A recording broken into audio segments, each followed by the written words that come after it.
There is it in the courtroom, Your Honor. Thank you.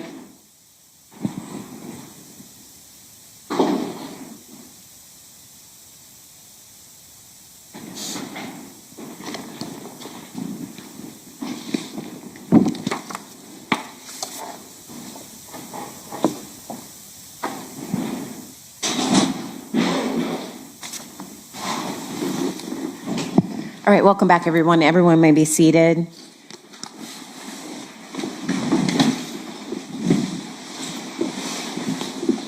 Ms. Stifler. Thank you, Your Honor. Detective Johns, before the break, we got to the point in your investigation where you had narrowed the field of potential individuals with motive and were starting to look into Ms. Gardner and Mr. Fernandez. Yes, ma'am. Were you also still investigating other leads that were not necessarily connected at that time to Gardner and Fernandez? Yes. What was your main focus the first couple months of the investigation? We had found video surveillance of a blue two-tone F-150, and that was actually our main focus of the investigation at that point, is trying to figure out who owned that vehicle and where it came from. And the jury has seen a video of surveillance clips you collected and heard testimony that early on you all became aware that this truck could potentially be involved. Can you advise the jury about the link between the truck you saw on camera and the tire collected at the scene?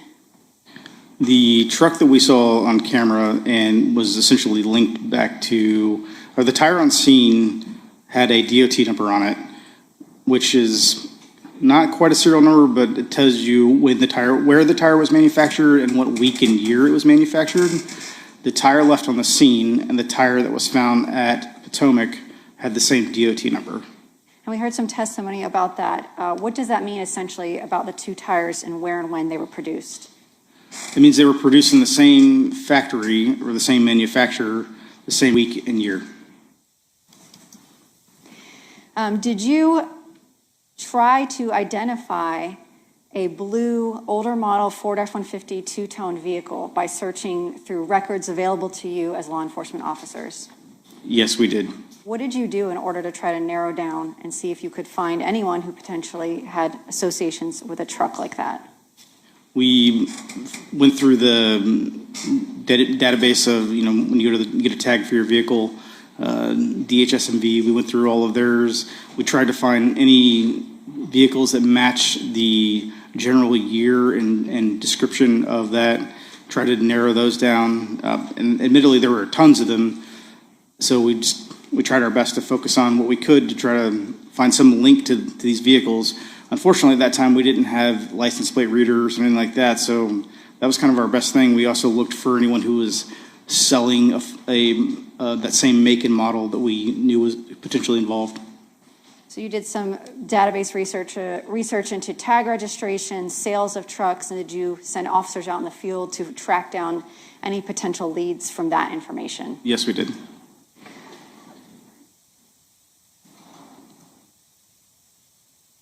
Eventually, at some point, did you decide to release, as an agency, release a photograph of the suspect truck through the media as a plea to the public for information? Yes, we did. Tell the jury about that, please. Eventually, we were kind of just running out of areas to search, and we believed that this truck was absolutely involved in this crime based upon the tire matching and just the surveillance video all matching up. But we just could not identify where this truck, who it belonged to, where it came from. So we decided as an agency just to go ahead and release it to the media in hopes that someone might see it and call in and tell us about it. Did the Jacksonville Beach Police Department receive calls following the media release of that photograph of the truck? We received dozens and dozens of telephone calls. Unfortunately, we kind of set ourselves up to receive calls about any and every Ford F-150 or other pickup truck that had any type of similar paint color or description. Of those calls, if any of them seemed specific enough to the vehicle you were looking for, did you or fellow officers reach out to that person or follow up with those leads? We did our best to try to follow up with them. Sometimes it could be someone calling and saying, I was at Lowe's and I saw a truck drive past me, and unfortunately that's not a whole lot to go off of, but the ones that we could or that we had an address to, we'd send someone out. A lot of times it wouldn't quite match or it wouldn't even be the right make or model, but we did our best to try to follow up on those. Did you ever receive a tip to follow up on in regards to the media release of a photograph of that truck that led you to 5239 Potomac from those call-ins? No, we did not.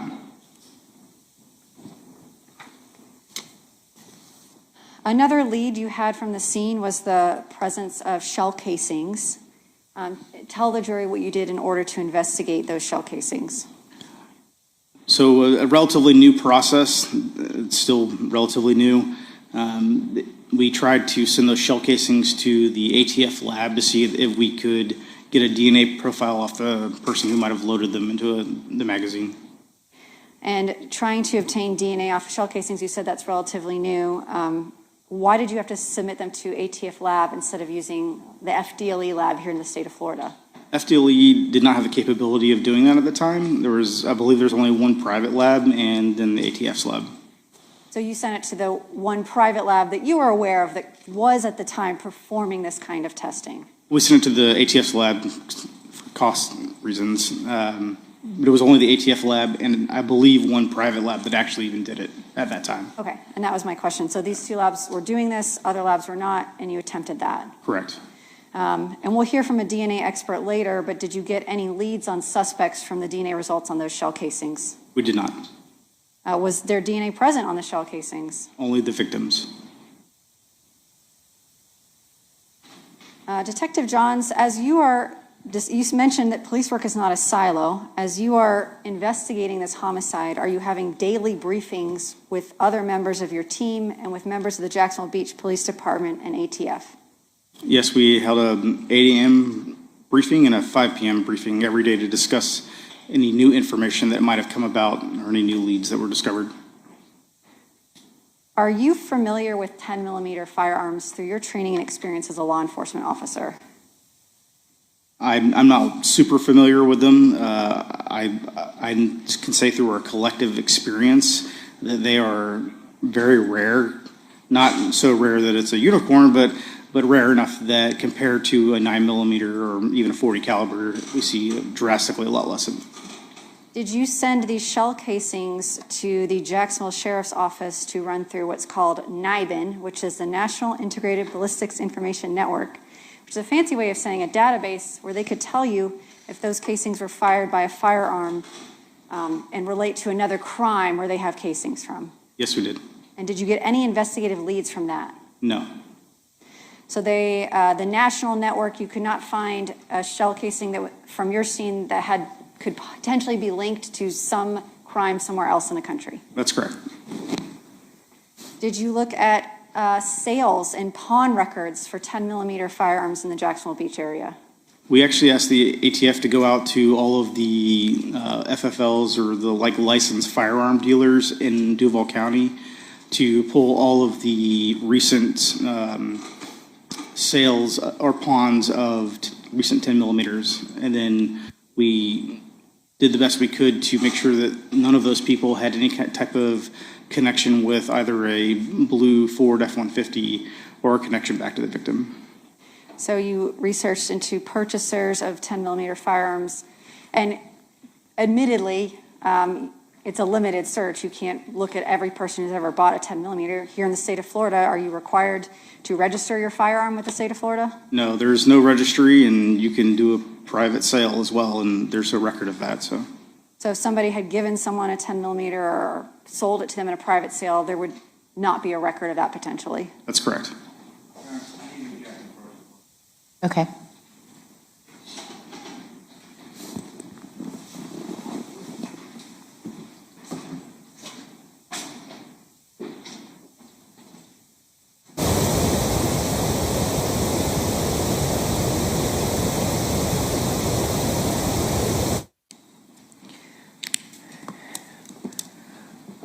All right. So just so that we're clear, based on the last question posed by the state, the question, and I'll read it back. So you researched into purchasers of 10 millimeter firearms, and admittedly, it's a limited search. You can't look at every person that bought the 10 millimeter here in the state of Florida. Are you required to register your firearm in the state of Florida? Answer, no. There's no registry, and you can do a private sale as well, and there's no record of that. Question, so if somebody had given someone a 10 millimeter or sold them in a private sale, there would not be a record of that potentially. Answer, that's correct, and then that's when the objection came? I'm sorry, my objection was slightly delayed because I had to confer with counsel. Okay. So it was the question or two before that question. Let me see if this is it. Did you look at sales and pawn records for 10 millimeter firearms in Jacksonville Beach area? Answer, we actually asked the ATF to go out to all of the FL or licensed firearms dealers in Duval County and pull all the recent sales or pawns. Is that what you're referring to? Yes. Okay. I'll finish the answer. Pull all of the recent sales or pawns of the recent 10 millimeters, and then we did the best we could to make sure none of those people had any types of connections with the blue Ford F-150 or a connection with, or a connection back to the victim.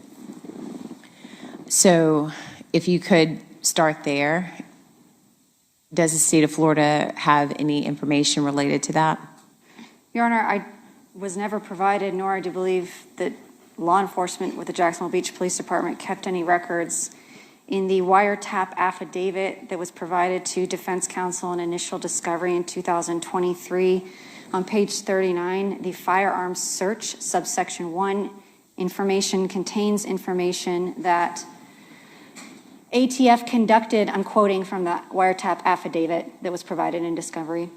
ATF conducted a canvass of FFLs in Duval County from January 1st, 2022 through February 16th, 2022, and discovered that only 0.05% of FFL firearms purchases in this time period were for 10 millimeter Glocks. Footnote 25, this refers only to FFLs, not private sales. JSO provided information that they received only 4 leads from the National Integrated Ballistics Information Network, NIBIN, for 10 millimeter firearms. So there was information provided to defense in this wiretap affidavit through law enforcement that there was a search by ATF through databases to track down FFL sales and do some statistical analysis. I don't have any records of what they searched. All I have is the information they gleaned from it, which was there were no investigative leads. None of those records were, I believe, placed into property. They don't exist on any of the property cards. So I don't believe it's a discovery violation because that information has been disclosed through the affidavit of Detective Johns during the wiretap, which is dated January 21st, 2023, which was provided on the state's initial examination. Okay. Obviously, the disclosed to defense such that they could request records themselves or further discovery through depositions on that matter. Mr. Dreiser? Yes. If you need it, you need it, but I'm going to withdraw my objection. Okay. And that, for Mr. Dreiser, sure.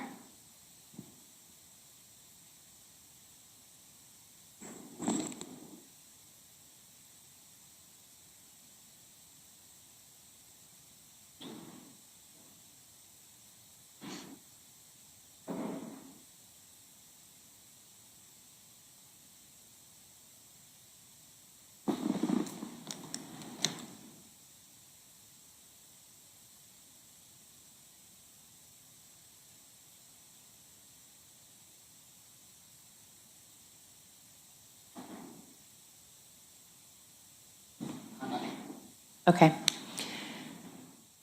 Mr. Dreiser? And just for Mr. Dreiser's information, that was the last in that line of questioning, so. Okay. If my mic wasn't on, I'll withdraw my objection.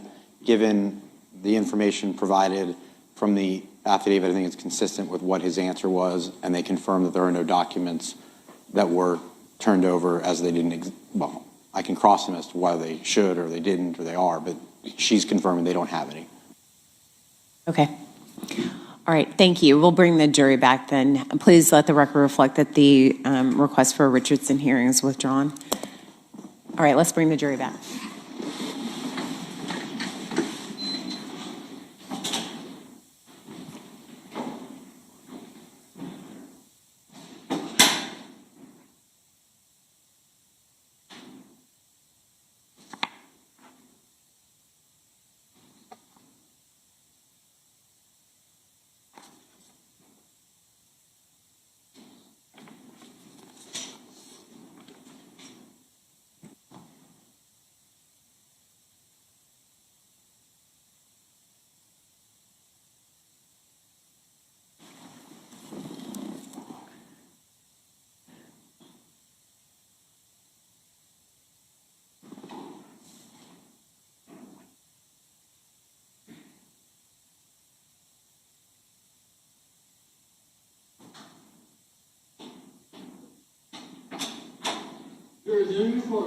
Thank you.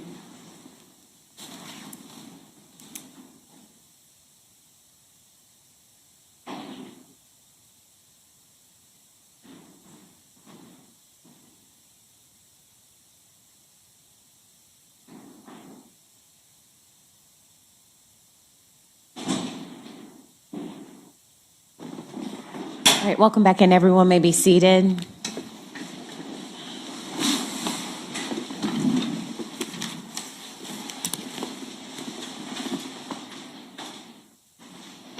You may proceed. Thank you, Your Honor. All right, Detective Johns, we discussed your investigation into Mr. Bridegan himself. We discussed your investigation into the blue two-toned Ford F-150. We discussed your investigation into 10mm firearms. At those leads at some point, is it fair to say, kind of got cold? Yes. I want to talk about the secondary track of your investigation. Earlier, we mentioned that at some point you believed that Mr. Fernandez, the defendant in this case, and Ms. Gardner could be persons of interest based on your investigation. That's correct. Did you learn through review of the St. Johns County Clerk of Courts record and other investigative means to include an interview with Mr. Fernandez himself about the divorce between Ms. Gardner and Mr. Bridegan? That's correct. And were you aware of Mr. Bridegan's, you mentioned date night earlier, this particular night, February 16th, did you confirm that that was in fact a scheduled date night? Yes. So I want to draw your attention to the screen. I'm showing you State's Exhibit 205.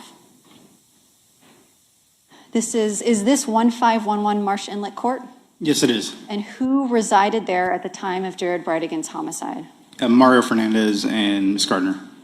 And they had joint custody of the twin children. For purposes of record, we're going to call them AB and LB. Is that correct? Yes. I want to give the jury kind of an idea of the location of the Marsh Inlet home in comparison to some other areas of interest. I'm showing you State's Exhibit 204. This is a Google map.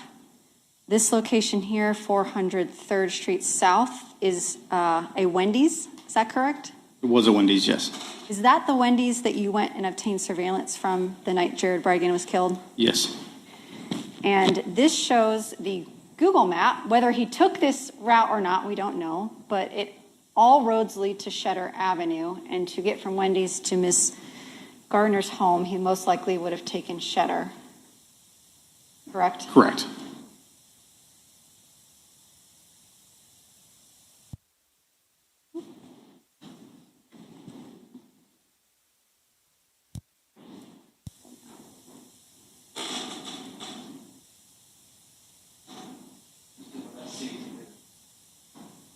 This is State's Exhibit, hold on.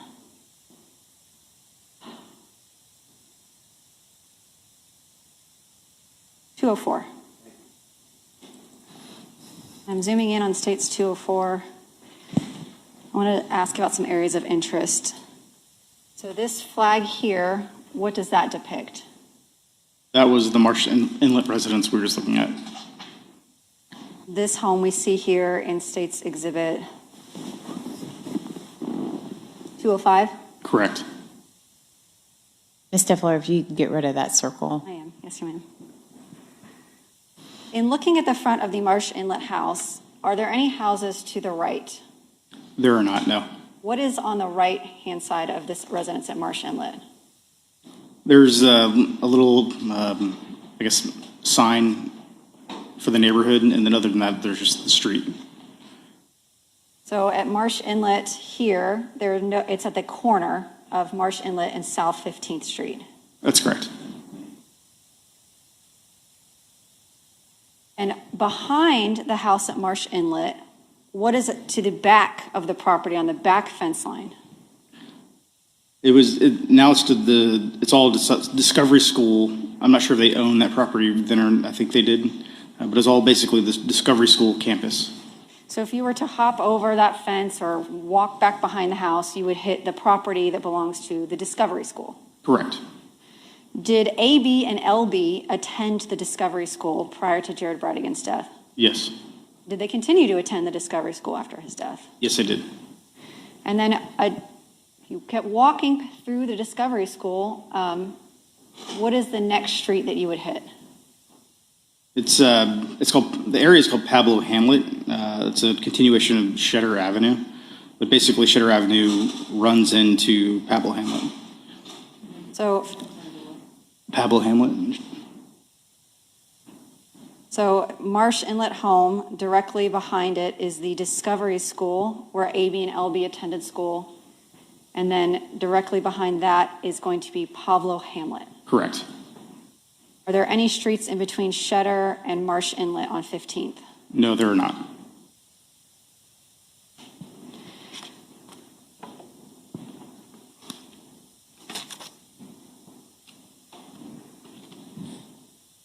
Did you speak with the defendant in this case, Mr. Fernandez, in regards to Jared Bridegan as part of your investigation following his homicide? Yes. Do you remember the date of when you interviewed Mr. Fernandez? March 1st. How did you arrange to interview Mr. Fernandez?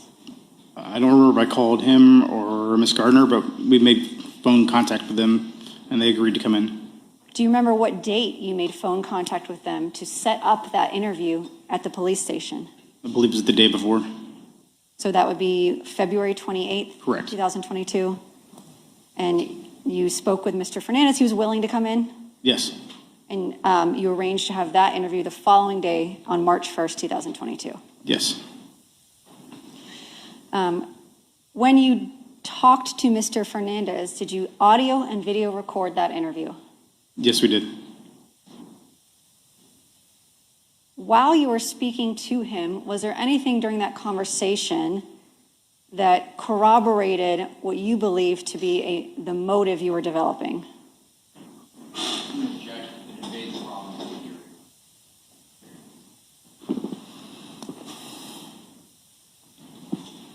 I can ask it a different way.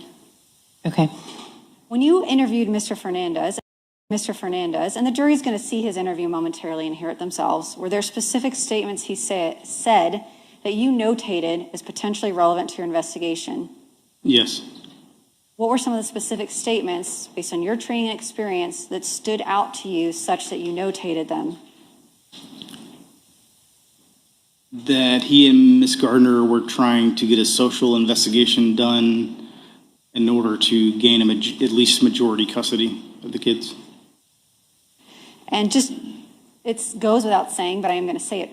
This interview, March 1st, 2022, was after Jared had been killed. That's correct. I'm also going to object. That's evidence. We're going to hear him to say what he said. I was accurate statement review with that. All right. I'm sorry. I was asking about the date. Okay. This interview was conducted as part of your homicide investigation, so clearly, and just for context for the jury to watch it, this is after Mr. Bridegan had been killed. Yes, that's correct. Did you also speak with Ms. Gardner that day? Yes, we did. Without saying anything she said, after her interview, did you take any steps off the path of the investigation you were already on? No. Your Your Honor, this time I would like to publish what's been marked and entered into evidence as State's Exhibit 183. Sure. This is a recorded interview. It's about 50 minutes long, just for everyone's information. Is everyone okay? All the jurors? Okay, go ahead. And Your Honor, I'm sorry, I forgot to mention this earlier. I would request the court read the redaction instruction at this time. Thank you. Give me just a moment. Yes, ma'am, I'll get it set up.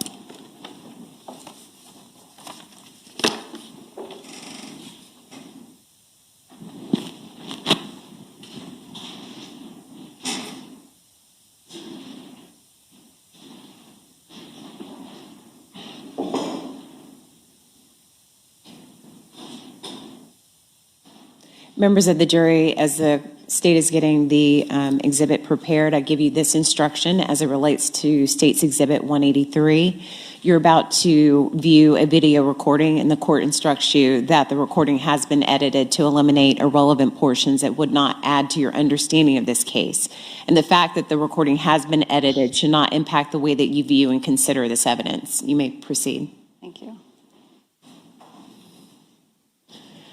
Members of the jury, because it is 50 minutes, I do want to give you the leeway that if you do need a break in the course of the exhibit being published, all you have to do is raise your hand and I'll take the break and we'll pause it, okay? Before we begin, Detective, when you conduct an interview of an individual with your partner, Detective Lamont, are the things that you and Detective Lamont saying necessarily your opinions or the truth? No, they're not. So just because you're saying something's an interview doesn't necessarily mean you believe it. That's correct. It could be an investigative technique that you learned in how to interview individuals or how to elicit responses. That's correct. Give me just one moment before you do that.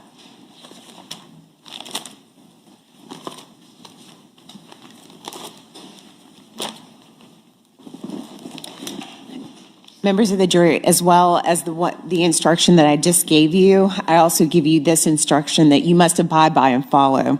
You're about to watch a recorded interview that contains maybe the opinions and statements by Detective John to Mario Fernandez, and these opinions and these statements are pertinent only to explain the reactions and responses that they elicit. You are not to consider the opinions or statements of Detective Johns as evidence. They're not evidence. So in that context is the reason why those statements and opinions may be contained on this video. So you may proceed. Thank you, Your Honor. And Detective Johns, just to orient the jury, what is this room we're looking at here on the video? We commonly refer to this as a soft room. It's where we would conduct interviews of people that are not necessarily under arrest or considered suspects. And at this point in your investigation, was Mr. Fernandez and Ms. Gardner true suspects? No. And the individual here in the red T-shirt and black mask with the bun in his hair, is that the defendant in this case, Mr. Fernandez? Yes, it is.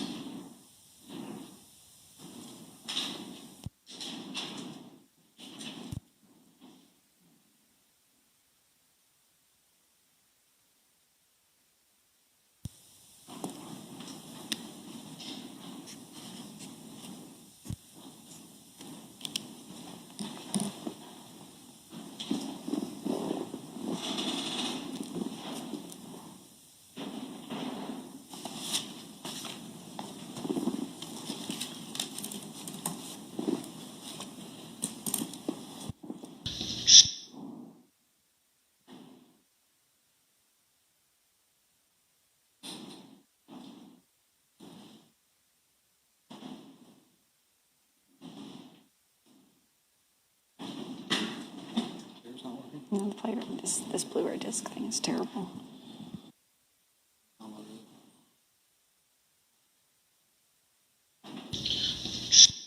Did you drag it to the desktop?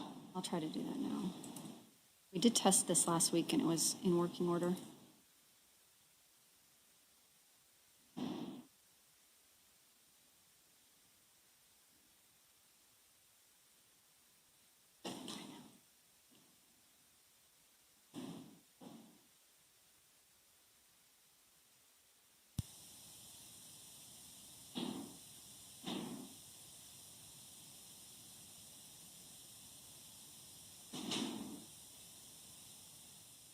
Members of the jury, why don't you give us 5 minutes and we'll get it all set up for you to come back, okay?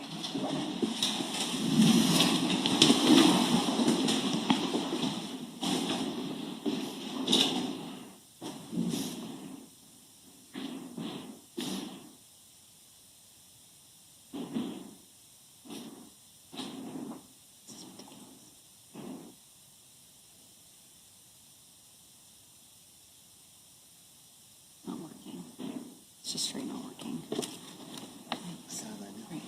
Everyone may be seated. Are you playing? Sure. Are you playing it from your computer or? No, I'm using the Blu-ray player on the evidence card, but I'm trying plugging it directly into We're off the record. modem.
1 second.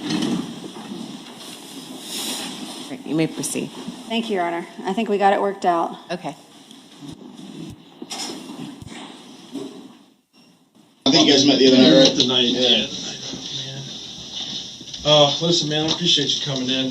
So basically what we're trying to do, we're just trying to get an idea about Jared, who he is, how he was, the dynamic, from we're looking, it's just some stuff that we're looking to kind of get questions or answers to. And obviously you being,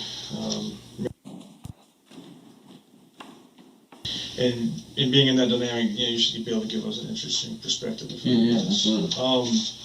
So where I would like to start, man, is just how did so I guess we'll go back to the beginning when you met Shanna, right? Like, how did that happen? So at that when we met, we were both working for Black Hive, right there, the CrossFit gym. I was the maintenance guy, and she was a coach.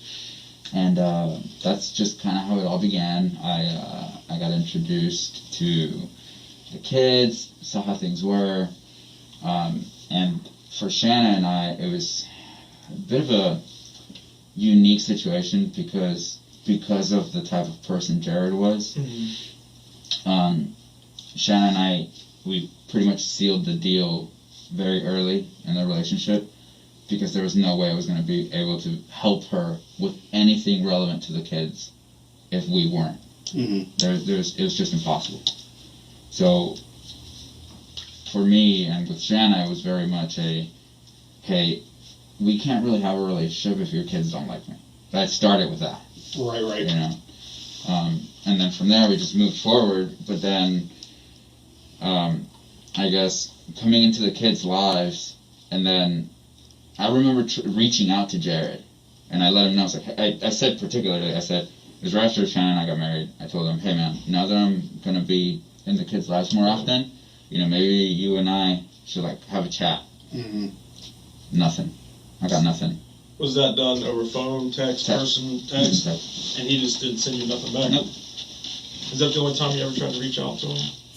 So after that, we were all in a group text message, and there were lots of times where, if you look at our emails, our text messages, our exchanges, it's very, to me, it's just pestering. It's very annoying. I don't like that. I would much rather do what we're doing right now. We'll all sit down, and if we have something to confront, we'll do it together. Right. We can talk about it. I extended that to them plenty of times, where it's like, why don't you guys come over and we'll talk about this, we'll figure something out, something like that. I've even thrown in stuff where it's in regards to, because they're practicing, they're religious and they practice the Mormon religion. Right. Shanna has that background, and there are certain things that we could put in play that is just like their religion. Right. Where we could do it in a stable place. Yeah. Hell no. No way in hell. One of the best things that I got with Jared, I went to pick the kids up one time. This had to have been 3 years ago. I went to go pick the kids up, and I'm not the type to not just knock on the door and be like, hey, I'm here, versus sending a text. So I parked outside, went to go knock on the door. Kids come running out, and they're freaking out. They're losing their shit. They're like, you're not supposed to knock on the door. They're scared. Yeah. And I'm like, what's going on? They're like, well, Dad said no one's supposed to knock on the door. You guys can't knock. And I was like, okay, I can do whatever I want, and he can tell me that. Yeah. And I just stood at the door, the kids got out, and I was like, all right, man, you good? I could see him. Yeah. He refused to turn around. Liam shut the door. Then I got a text message saying, if I ever knock on his door and come on his property like that he was going to file a restraining order against me. Was this before you were married? This is after. This was after you were married. Yeah. So this was after you became a step-parent? Yep. Yeah. Were there any instances like that before you got married to Shanna? Before that, because I was introduced to the kids, and the kids, they would talk about me, that stuff more or less went to Shanna. It wasn't, I never received anything particular. The dude never spoke to me. Yeah. The one time where he said, Well, actually, no, he didn't even direct anything to me. But the only time we've seen them really in person, outside of when we do the exchanges with the kids or stuff, or the kids are doing something, is when we were in court. They came in, I went to shake their hands. His wife shook my hand, and he just looked right at his lawyer and just refused to say anything. Wow. Yeah, that's rough. That's crazy, man. So outside of court, how many interactions were there? Like, did y'all go to like gymnastics stuff? I know your wife, she's in gymnastics. So Abigail's in gymnastics, and she hasn't had any performances, but I know that Abigail has told us, like, that he just drops her off and then leaves, goes home, then comes back, even though they live like 5 minutes away. Mm-hmm.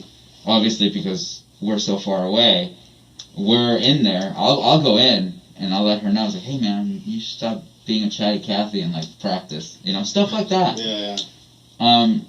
But they never stayed. I've gone on their weeks too, and just to like take pictures of Abby and like get progress in, and nothing. The only other time that we had an interaction was Abby was in dance, and she had a recital, so we went there. They avoid us like the plague. So Right. his parents were there, if I'm not mistaken.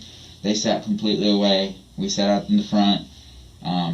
Some of Shanna's friends, they were there. They were around us, and on the way out, since it was their week, they were leaving with the kids, so we just walked up to the kids, and we gave Abby flowers, we had Liam give her flowers, and they just sat back, or they stood back, and nothing, not hi, not nothing. There's even been times when Shanna, or the kids would ask to call Shanna, or vice versa, Mm-hmm. and if they were in the car with them, there was one particular moment after their first younger sister was born, Bexley, they were so excited to like show the baby, Right. and they were all in the car, and then Jared and Kirsten freaked the fuck out. They were like, Liam, no! Like, they didn't want us to see the baby, they didn't want any of that shit, nope. So how did, obviously in your interactions with kids, you haven't interacted with him that much. How did the kids seem, how did they seem towards Jared? So, there's a big history, I guess, that I could drop on you guys in regards to the kids and their interactions. That's definitely more something since they've been in therapy since the divorce. Dr. Mercedes McGowan, she's like the best. Mm-hmm. And she's been there for all of it. I mean, the kids, they have journals that, when they turned 7, I told Shanna, I was like, hey, some of these things that are happening, for them to verbalize it better or to not forget when they go and talk to the therapist, like maybe we should have them write it down. So for them it was more of like, I'm getting my writing practice in, because that's how I introduced it to them, and it was so that they could have all of their information to give to Dr. Mercedes. Right. But a lot of it was, sometimes they would talk about how they were scared to ask him stuff, but I don't think I think it was more of a like, oh, like he's going to say no, so I don't want to ask. But then there were other times where, since it was a 50-50, every other week, if we didn't have the kids, we would go on Wednesdays and go to date night, and we'd have them, before it used to be a 2-hour window, we'd go have dinner. Yeah. And that's what it was that day, Right. that Wednesday. He came, picked them up, they went to dinner, dropped them off. So that was normal. But there are plenty of times when, because it's just him at that moment, he'll say specific things to the kids. And we've had to go through a series of roller coasters where, like, he once particularly, Abigail wanted to dye her hair purple. I don't give a fuck, shit's cool, whatever, it looks great, why not do it professionally versus like putting the chalk shit on? That's where my mind is. But she was legitimately scared to ask him and get that rejection. But on top of that, when she did approach it, because I was, it's one of those things where, like, I don't want them to be scared to have that confrontation. It's like, you gotta face it head on, and if they tell you no, who cares? Right.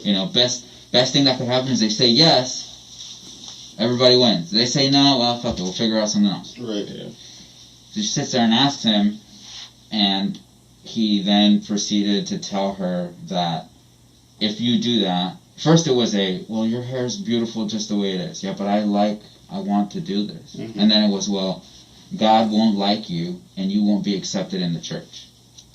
That's where he deviated, like, damn near immediately.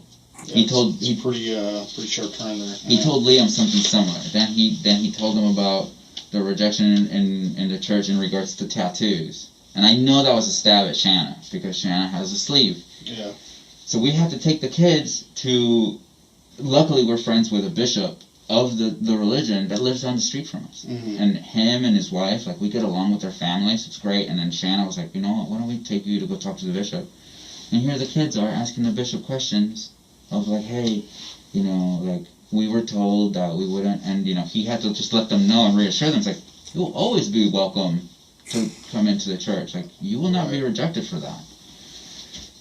And then that turned sour because the kids told Jared, hey, the bishop told us that it was fine. Yeah. Jared then, on the following date night, he drove to the church and got into a pissing contest with the bishop. And the bishop, like, the kids were there, so the bishop's like, hey guys, why don't you guys go outside? So he had an entire chat with him and just let him get it all out.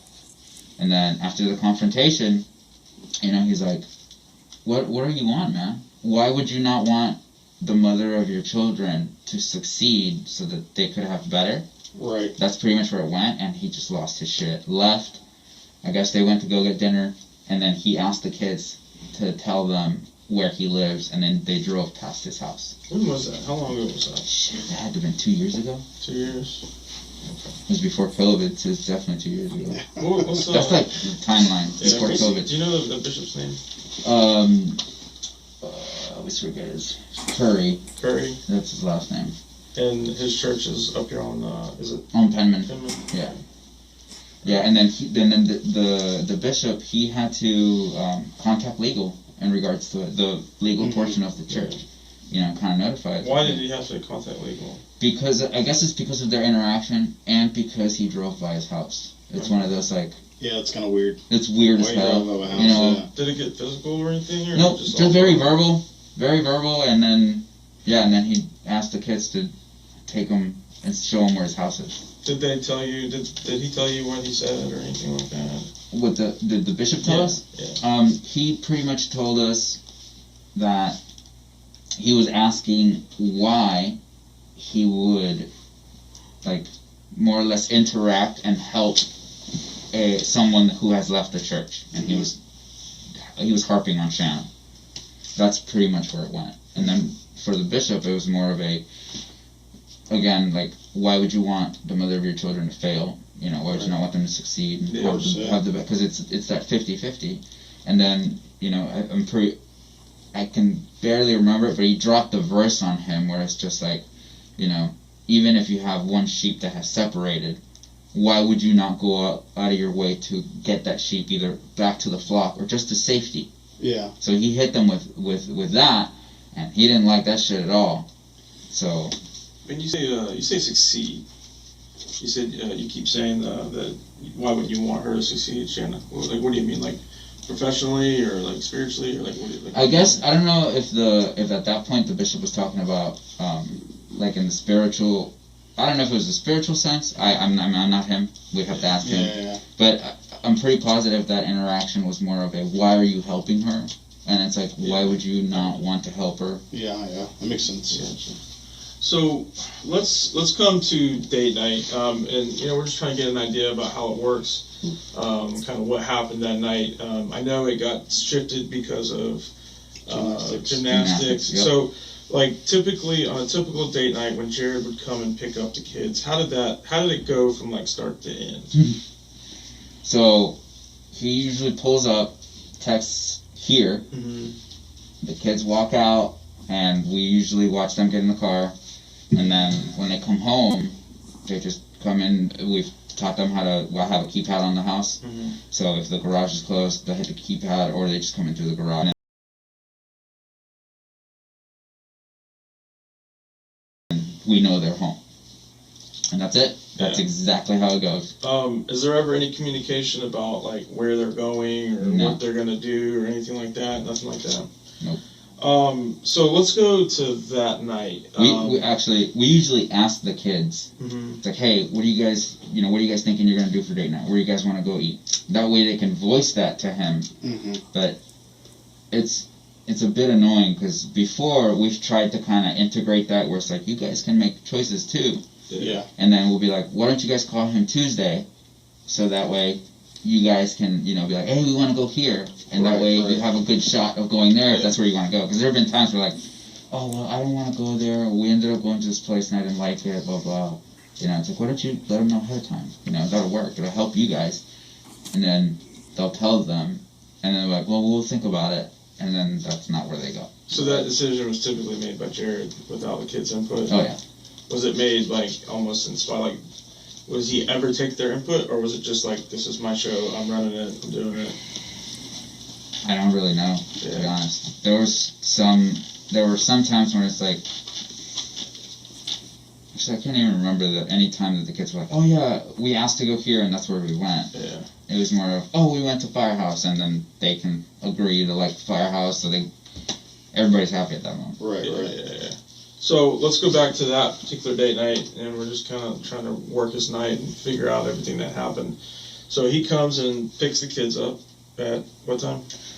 6:30. 6:30. He sends a text message saying, Here. I'm here. And then the kids run out, get in the car, and they leave. Yep. Right. And then what time did they come back? 7:45. 7:45. Okay. And did you see the kids come in? No, I heard them come in because I was racked out on my couch. So they came in, shut the door, dogs start barking, my dog starts barking, and that's how I know they're there. They come in, hi mom, blah, and they both went upstairs. I got up, went to take a shower. That's pretty much how we know they're there. Yeah. So Shanna greeted them when they came in. Mm-hmm. Okay. When you said they went upstairs, did you talk to them at all that night, or? Shanna did. I was really out of it, and I take gabapentin in high doses, and then at those moments I'm just like zoned out. So like that night, I was more out of it more than anything. So you wouldn't remember the kids talking about anything that may have happened? I would have, but I didn't, because they usually, by the time they come home, they get in, they either have another snack. I don't remember any of that because I was in the shower. They'll have another snack, then they'll go and shower and everything else and prep to go to sleep because they're in bed by 9. Yeah. So that hour and 15 minutes? Yeah. Technically, it was they drink water, they went upstairs, they had free time. Liam comes back downstairs to shower, and we just asked them, I was like, how's everything? How's date night? Actually, that was it. They told us they went to Bearded Pig, and that particular date night was fine. And that was it. So they didn't remember anything that may have happened at the. The only thing they mentioned was that Jared had a phone call, and they had to wait in the car. They couldn't go inside yet, so they just had to sit there and wait, and then that was it. This may just show my lack of knowledge of this, but what's gabapentin? Gabapentin is it's like a nerve blocker. Okay. And it's for pain. So they give it to me for pain and for headaches. Okay. Does it make you like groggy or anything like that? Yeah. Yeah, depending on the amount that you take, like some of the pain numbs out. Like for me, at least, I have a really high dose just because of like stuff that's wrong with me, and they also can't figure it out. It's not like nothing good. Yeah, it sucks. Yeah. And so then I guess at that point, after that, I came and talked to you. Right. So, but at that point, the kids were already asleep. I think, what did I do? I know I did laundry because there was laundry on the bed, and then I just sat there and I was talking to Shanna about all kinds of things. She was wrapping up an order and she put it outside because she said that her client was coming up to pick up an order that night, which is normal. That has happened before. And then it was more of she was just cleaning and we were just talking. She cleaned the kitchen. She cleaned some of her office, and then you guys rang the doorbell at 1 a.m. We're just getting ready to shut down. And I thought you guys were her client, and you rang the doorbell. And I was like, there's no way that your client just rang the doorbell at 1 a.m. What's going on? Okay. Have the kids said anything recently in the last couple days of, maybe if they remember something? Like a confrontation or something at the restaurant, So, or someone following them, or... We asked them in regards to, was there anything different? And, they just kind of repeated that. All the only thing that really happened was that they had to wait in the car because he was on a business phone call, which, we asked him, does that happen? And they're like, yeah, sometimes we'll go eat, and then he has to take a phone call, and then he'll be on the phone for the majority of the time. Yeah. And that's just kind of it. You mentioned something in the very beginning, the type of guy that Jared was. What did you mean by that? Tell me, was he like a confrontational person, or no? No. If I had to ping him, he hated it. He was a keyboard warrior more than anything. Because that's what I got. That's all I got for 4 years straight. Is as long as he had a keyboard or he can text it, yeah, he would. So I'm not going to confront you in person, but I'm going to go home and I'm going to chat it up and say what I want to say. Because there was one particular time when there was some paperwork for Liam, and he specifically said, "Well, have Liam bring it out." And I'm like, dude, you don't fucking get to tell me what to do. Not in my house. So I walked that paperwork out, and I was like, oh, hey man, this is for Liam, and then check this is for this. Never made eye contact with me. Just looked at it, took it, and that was it. Yeah. Now, his wife, you can have a conversation with her. She'll talk to you or anything, but even if we have a doctor's appointment, if we're there, if Shanna's there, and particularly Shanna, he will walk right outside the door and stand there until the doctor comes in. Then he'll stand at the door, but he will not be in that room to interact or anything at all. It eats him alive inside. And he's said it before, and he's told the kids, he's like, it makes me uncomfortable to be around your mom, and blah, blah, blah, and it's fucking annoying. Do the four of y'all go to the doctor a lot together? Or? We used to, and then everything, of course, changed. But if I'm readily available, I'll always go. We had one particular instance where all four of us showed up because they were fighting to not put Liam on additional medication this is for ADHD. Okay. And he had shown signs, and he was lacking in school. So Shanna was now pushing it, where it's like, let's get him some help. And the thing that pissed me off the most during that particular interaction is, before we went to the doctor, I asked Liam straight up, I was like, hey man, do you feel like you're struggling in school? And he's like, yeah, I just can't do it. I don't know why I can't just do it. Right. So I told him, I was like, hey man, so here's what we're thinking. There's a medicine that might be able to help you focus. So, do you want help so that you can focus in school? And he's like, yeah, I'll do it. And for him, he's already on a series of meds, but he's done that pretty much his whole life. Right. So it was more of okay, we can add you another medicine. Are you comfortable with it in a sense? Because we want to test it out so that it helps you. And if it helps you, cool, we'll stay on it. And we got to the doctor, and just listening to them talk, they had the dumbest concerns. And if you read the evaluation, because we had to do a parent evaluation, the teachers had their evaluation, and then the doctors have their evaluation. Right. Ours, the teachers and the doctors, pretty much in line, the same shit. And if you read theirs, oh, he's a normal kid, he doesn't do this, he doesn't do that. I'm like, you don't fucking pay attention to your kid. Right. And then one of the things that he said during that time was, well, how am I supposed to talk to my kid because, he knows he's special because of his heart. And then, he's going to develop a complex if I have to put him on more medicine. And from Shanna's perspective of how she knows him to be, that particular thing was more of I don't want my kid to be on more medicine because of how it looks on me that my kid is on meds. Right. And I just kind of commandeered the moment. I was like, I already talked to Liam. I already talked to him. I asked him if he wants help to focus in school, and there's a medicine that might help him. So he's on board because he wants to do better in school. Mm-hmm.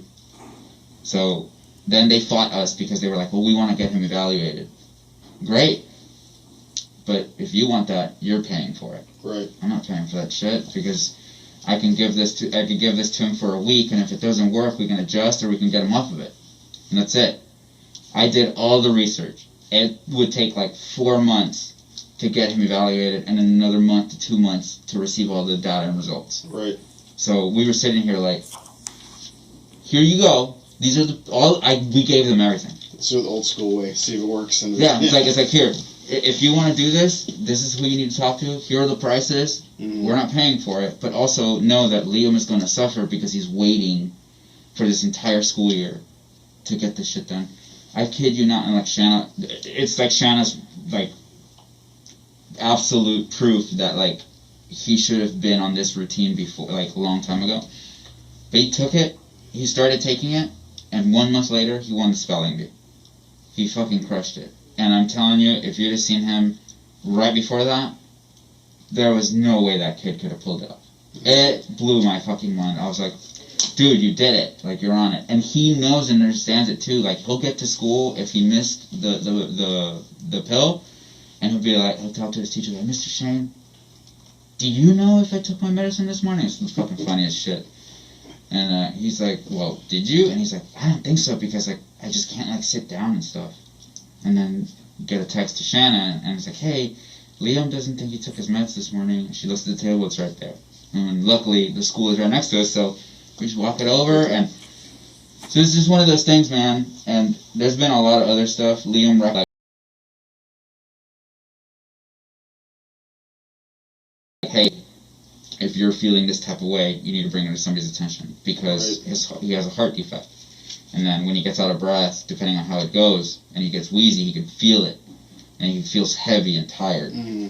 So there have been times, there was one particular time, we had just gone to date night with them, and they were on their week, and Liam told us, and we could hear it. You can hear the crackling in his lungs. Mm-hmm. So we let him know, hey bud, go in there and just ask them to have a breathing treatment, and then if you're not feeling good in the morning, ask them to do another breathing treatment in the morning. Mm-hmm. All right? Good. And we sent a text too. It's like, hey, Liam's breathing doesn't sound that great, you know. It's like, yeah, he's not feeling good, so make sure he gets a breathing treatment, whatever. We kind of pushed, reinforced it.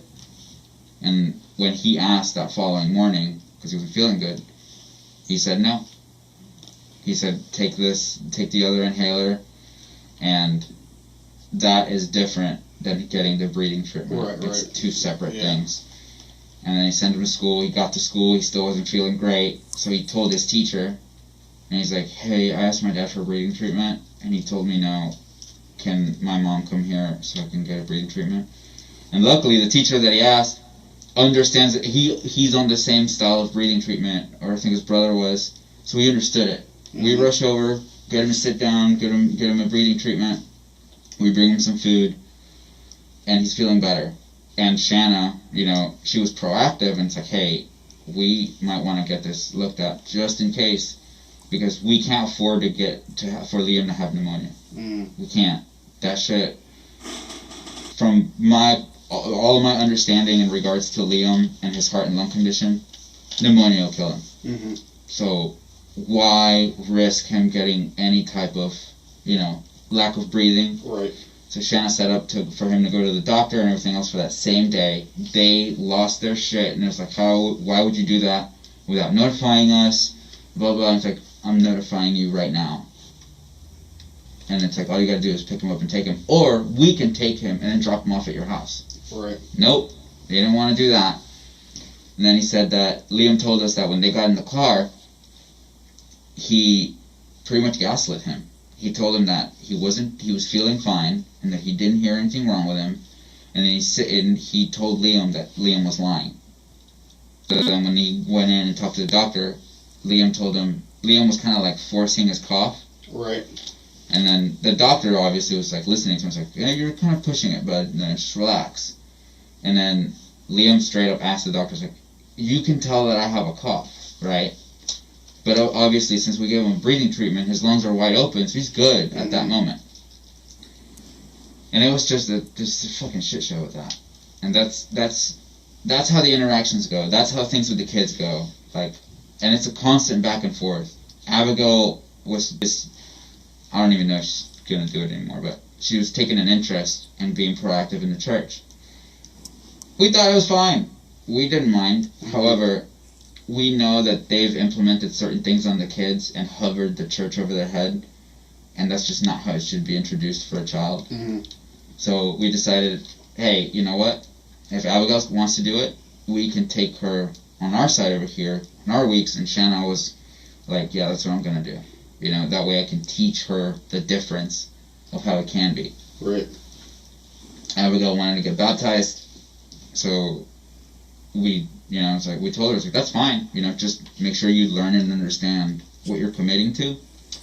So as she was learning all that, she was like, oh, God, I want you guys to go, and I want to do it at this place, and I want Grandma and Grandpa to go, from Shanna's mom and dad. So she sat there, they went on a date night, and she told Jared, hey, like, this is where I want to do it, and I want, you know, Grandma and Grandpa Gardner to be there, I want Shanna Murray to be there. And Jared just kind of destroyed that vision, where he was like, Abigail, this is very important for me. You know, like, I only get to do this once with you.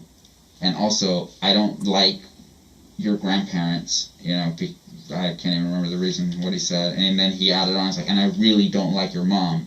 And if they're there, they're going to ruin the family trip, is what he told her. And it's just aggravating, because all of that was about him and not about her at that moment. Right. And Liam wanted to say something. Liam was there. And he wanted to say something, and he felt bad because he didn't say anything. And when he told me about it, I told him, bud, you did the right thing. Because if you would have said something at that moment, he would have freaked the fuck out on you, and that's just not worth it. I was like, so you did the right thing, and thank you for telling me. Right. But that's more or less how the interactions with the kids went. There was a lot of fighting. And if you guys were to reach out to Dr. Mercedes, I mean, she can kind of give you the rest, because the kids talk about them. They talk about us, and it's fine because it's that split household thing. Yeah. But there have been lots and lots of moments where he just beats into them and then feeds them just wild information. And then when they come back to our house, we're doing damage control. Damn near every week. It's just a reset. That Monday and Tuesday is always rough, because we got to get them back on board. And I mean, it shows. It shows in their academics. It shows when they go and talk to people. They'll be like, oh my gosh, your kids, like, they're great. Oh, but I saw them last week. Like, what was wrong? Right. And then when you look at their academics, it's the same thing. Throughout the years, they're on their weeks, and you look at whatever they're doing, there's a struggle because there's no assistance. We had to fight. We had to take them to court to get them into the school. And he argued that we were uprooting the kids and that it was too far for him to drive over there. Right. And we flat out told them, it's like, we'll pay for the whole school. It's $15,000 per kid. Right. So we told them, like, we'll pay for the whole school, and like, you know, we'll need help with some supplies. That's it. Like, that's all we're asking of you. And then how it ended up, like, settling that was Shanna gave up child support, which was a fucking joke. And that pretty much as soon as he stopped having to pay for child support, he was like, okay, well, then the kids can go. And that was it. But they had real no involvement with the school, nothing like that. I mean, their teachers can also tell you about the interactions with them, where it's like, it's normal, but it's not friendly. You know, it's like, oh, we want to know. Okay, great. Like, they can have a conversation with them 100%. But if we're around, shit turns completely different. So, like, parent-teacher conference and stuff, do they not participate in that, or do they do it separately, or? They can sign up for a separate time. I think there's only been one time, and it was in the middle of COVID, where we all did it together. And that goes fine, but they don't sit there to, you know, they do it the roundabout way. So because we're on opposite ends and the teacher's present, if we say something, they will find a roundabout way to ask us a question, but it's through the teacher. Gotcha. They won't directly address Hell you, no. basically. Nope.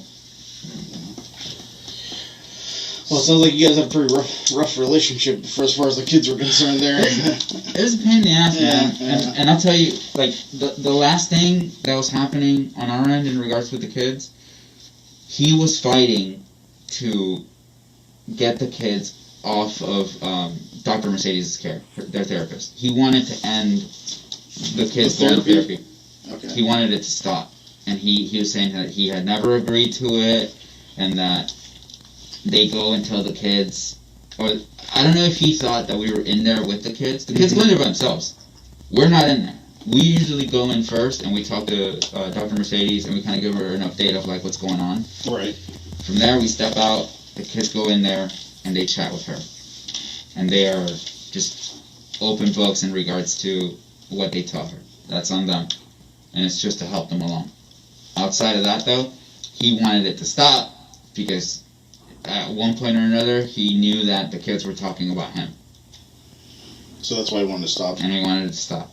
And then he sent us a thing through his lawyer. We forwarded it to our lawyer, and our lawyer was more or less like, is this real? Is this serious?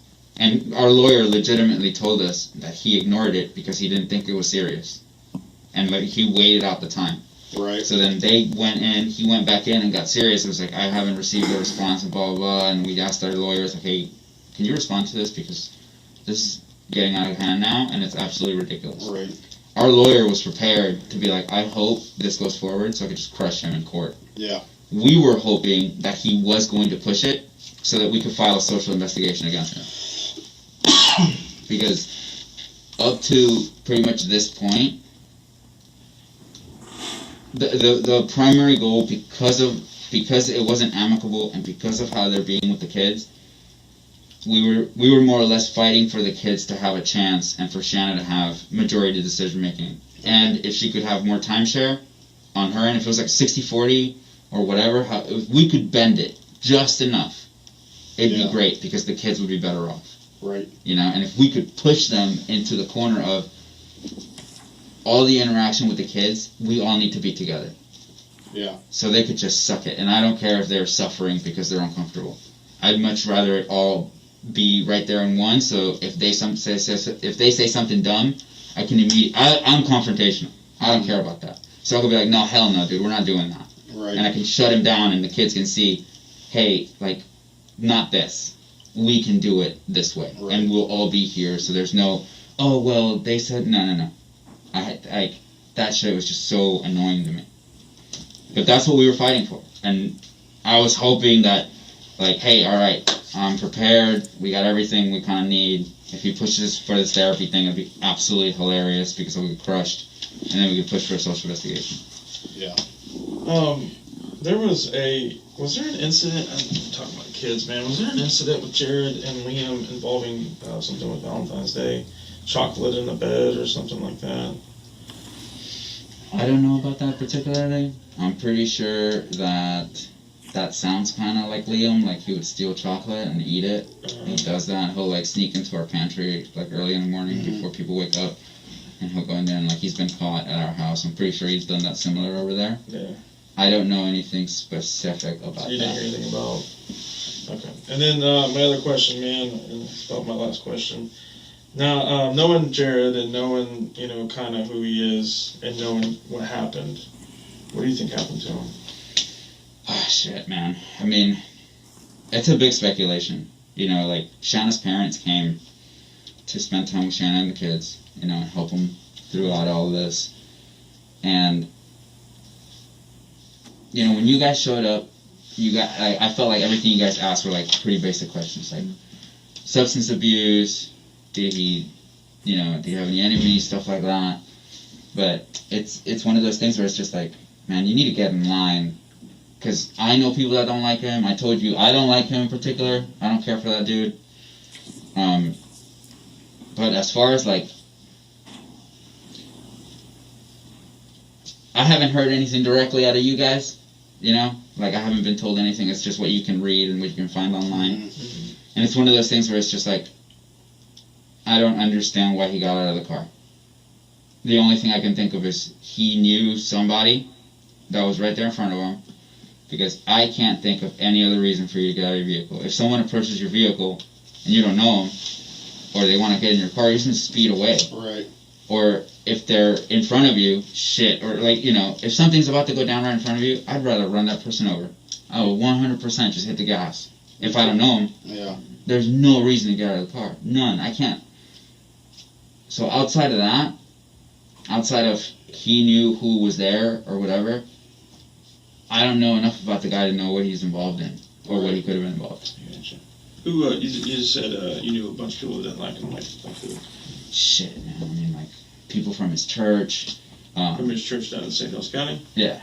Like, and it's a lot because of the people that know Shanna, and because those same people that know Shanna, for instance, right now, he passed away, so his wife, I'm pretty sure Shanna told you, but his wife texted Shanna that they could come and pick up the kids for their ceremony, for the funeral, and that they would drop them off when they were done.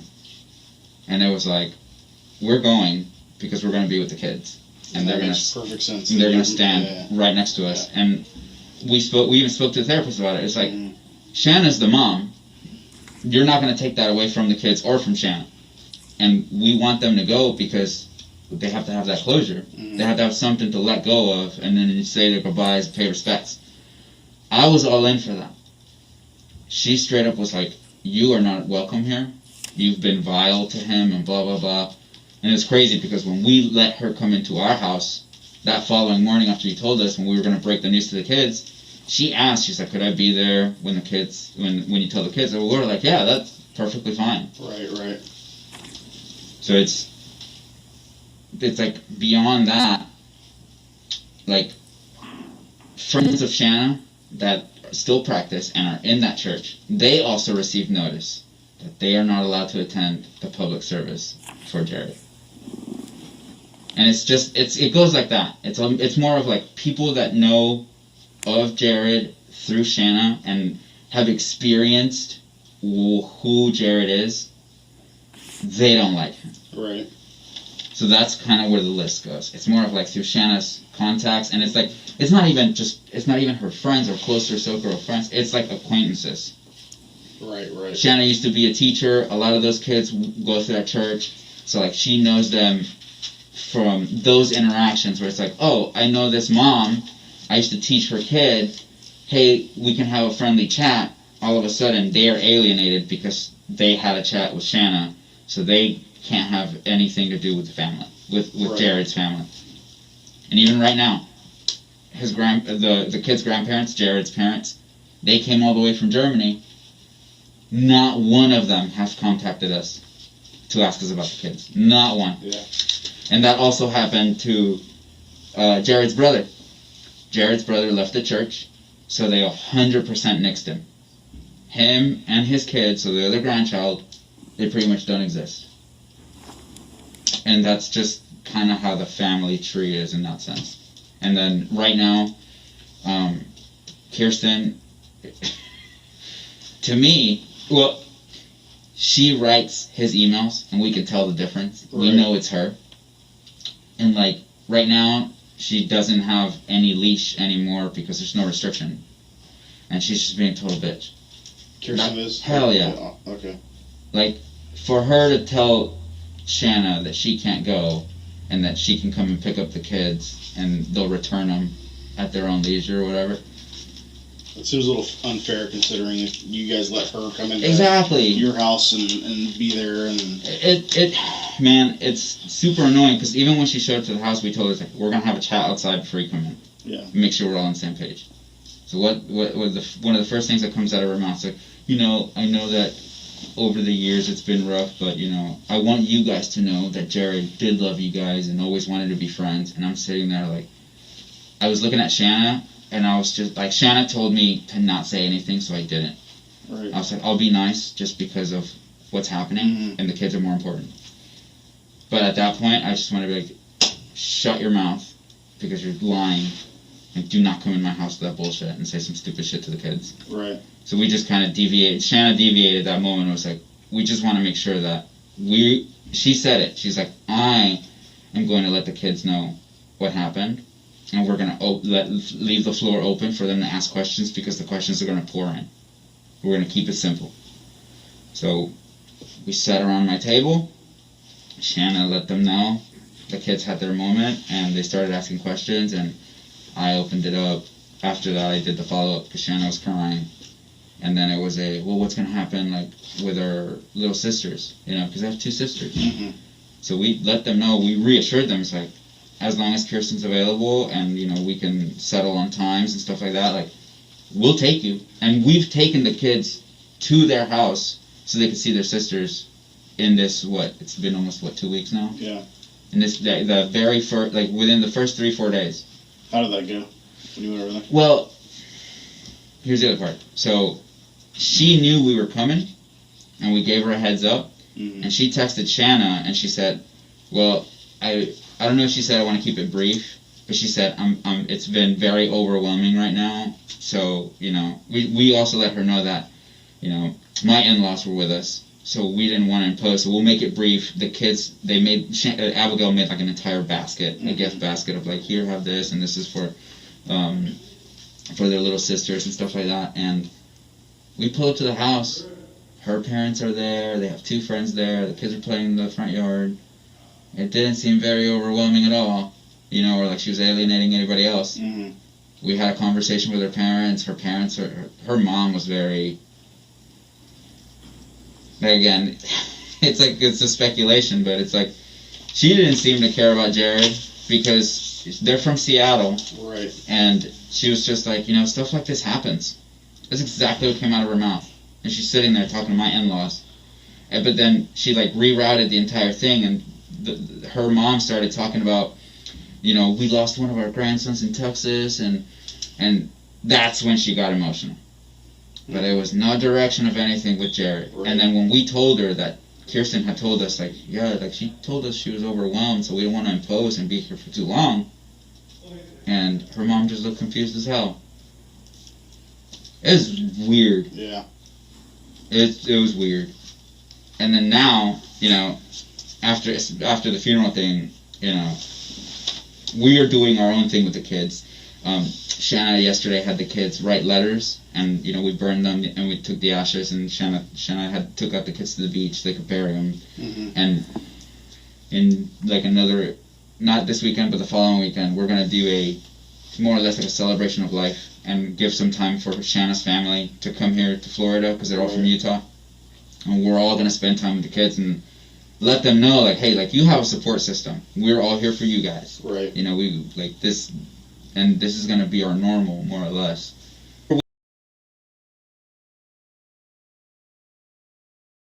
Weird what happened to him. I can only, like, imagine certain weird shit. But for sure, for someone to get out of the car, like, that shit makes no sense. Right. I do not get it. Yeah. It's weird for sure. Everything, to me, everything is like, someone was there waiting for him, and he definitely knew them. 100%. Because even if they were in front or they were behind them, whatever the hell, if he knew them and there was about to be trouble, he could just back that car up and get the hell out of there. Right. Or if they were behind him, he just floored it. Or if they were on foot, he could have floored it. You know, I'm sitting here thinking of situations how would I handle something that's about to endanger me, and I have my kid in the back? Hell no. Yeah. So, I don't know. But what happened with him is strange. His family, they're acting like assholes. Kirsten's an asshole right now. Like, I just don't like any of them right now. I'm more focused on trying to get a routine, not just for the kids, but also for Shanna, because she's overwhelmed in the sense of she's trying to absorb all the kids' emotions when they are feeling overwhelmed. Like, they're having nightmares, shit like that, and I expect that. Mm-hmm. But then it's also like certain things are happening where it's like, oh, well, we're going to do this, and it's we don't have to do that anymore. Mm-hmm. Like, we don't have to do that anymore because there's no split. There is no, we have to do it our way and walk on eggshells because they're going to go back to their house and they have their way. Right, right. It's just our way, and I have to, like, remind Shanna, I was like, hey, you got to get a hold of this and, like, instill your discipline now, because that's what the kids are going to know. Right. And it's that has been the most difficult part. The kids, they have bounced back pretty well because they're not there every day, so they're not getting bombarded with the mourning of it every single day. They've been able to move forward, and like the school has been great, being that it's a private school and it's a lot smaller. Like the head of the school is involved and she knows about the kids. She introduced them to a grief counselor, and we have access to that resource because of the school. Right. We have access to those teachers, and they love the kids. And that was another thing that happened. Kirsten called the school, talked to the headmistress, literally yelled at her for putting out information to the parents, which we gave to the school. We let them know, like, hey, the kid's dad passed away. Please inform the teachers so that way they can pass it on to the parents. That way their kids aren't insensitive to our kids. Of course. And we can prepare our kids better so they can get back in their routine of going to school. And when she released the letter, the head of the school, Kirsten lost her shit. She yelled at her, like, how dare you, like, I'm gonna instill some law where you can't pass that information. She's like, I'm gonna sue the school. And then when the head of the school told us about it, we were just like, what the hell is going on right now? Yeah. Maybe just emotions, I guess, I don't know. But,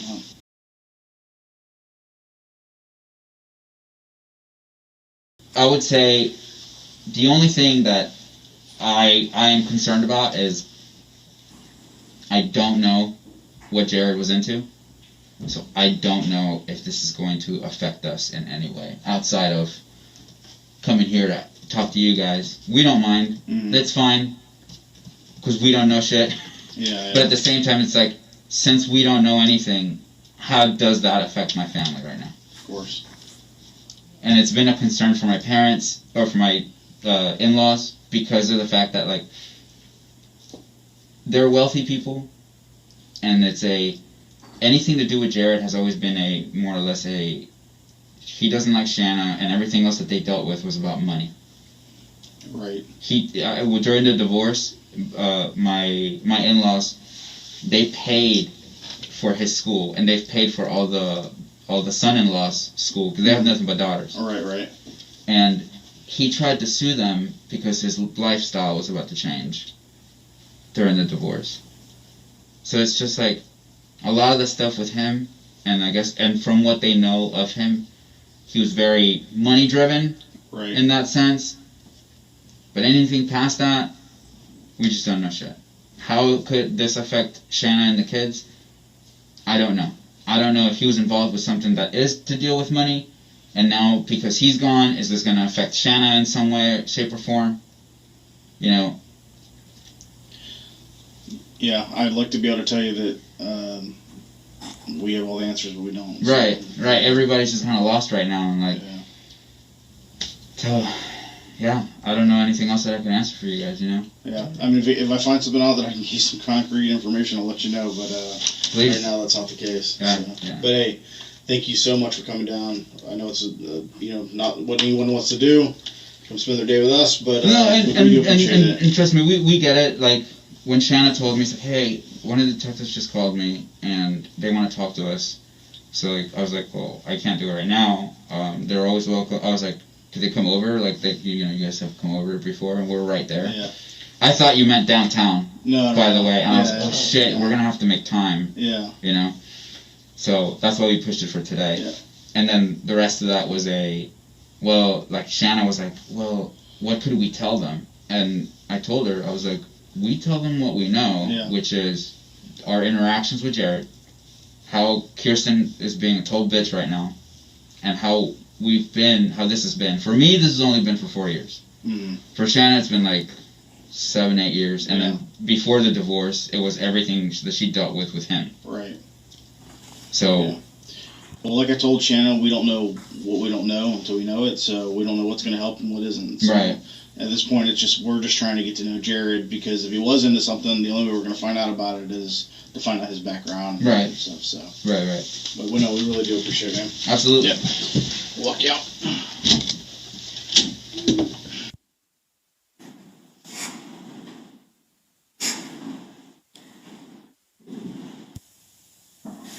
Detective Johns, how many questions do you think you asked during that interview? Maybe 3 or 4. Your Honor, I think now would be a good time to take a break. Do you have much more? I probably have 30 minutes left. Okay. Is the jury okay? Okay, you can keep going. Thank you. Okay.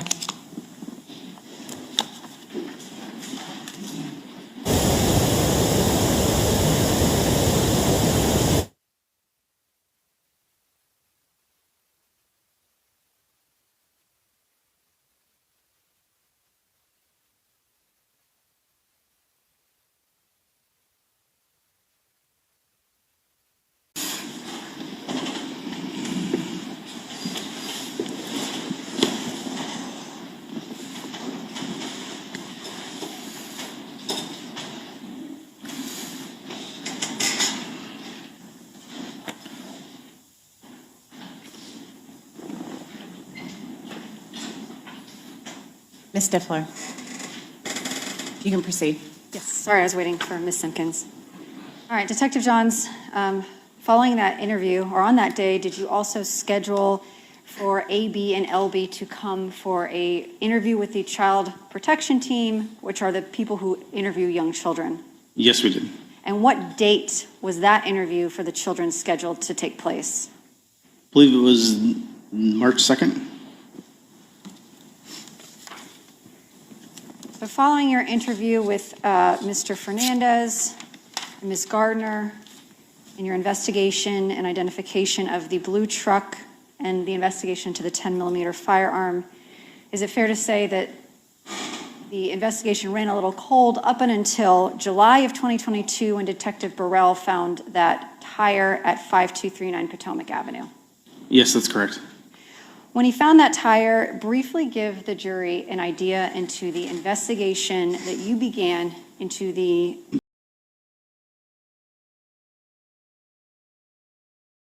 We're kind of running out of leads. We didn't really know where to go.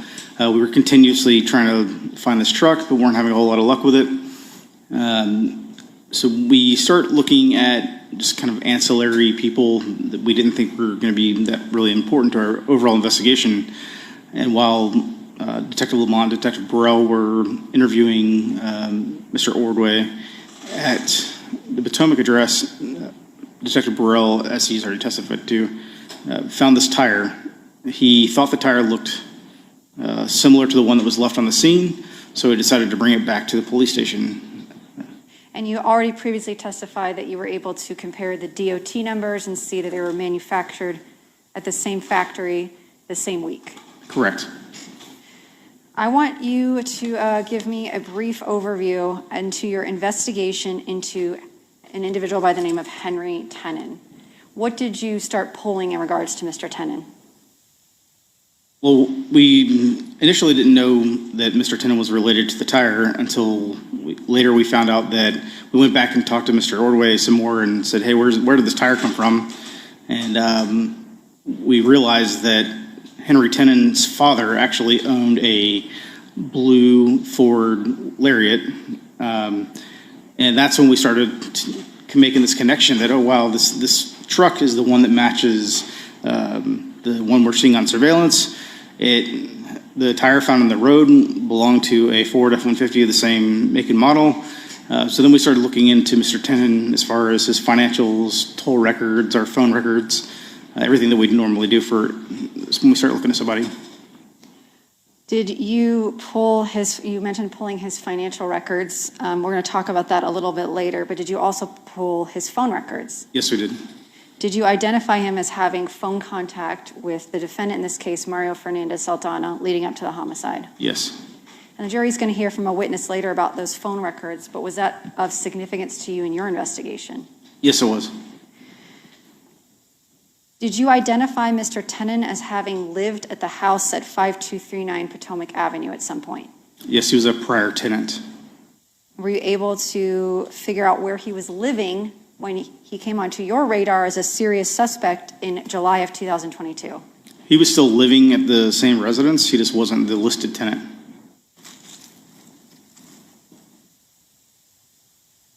And at this point, you had not identified the shooter that we saw on the compilation video earlier. Correct. But you were aware that the shooter that you saw on video appeared to be a tall black male. Yes, that's correct. Can you describe for the jury Mr. Tenon's physical appearance? He is a very broad-shouldered, very tall black male. Did you also, did you consider interviewing Mr. Tenon as a suspect in the case at that point? At that time, we felt like he was probably a very good chance that he was somehow at least involved in this. So when we have a suspect like that, what we like to do is kind of take a step back and learn as much about them as we can before we just go in and start questioning them. And to learn as much about him as you can, did you interview people that were associated with him? Well, first we pulled his financials and records and all that stuff, and then we started talking to the people who knew him. Did that include individuals he worked with and his bosses at his job? Yes. Where did you discover Mr. Tenon worked when you were Monessen. investigating him? Sorry. Monessen Pallets. Where is Monessen Pallets? Maybe 1.5 miles, 2 miles from the Potomac residence. So that would be in the northwest quadrant of Jacksonville, Florida? That's correct.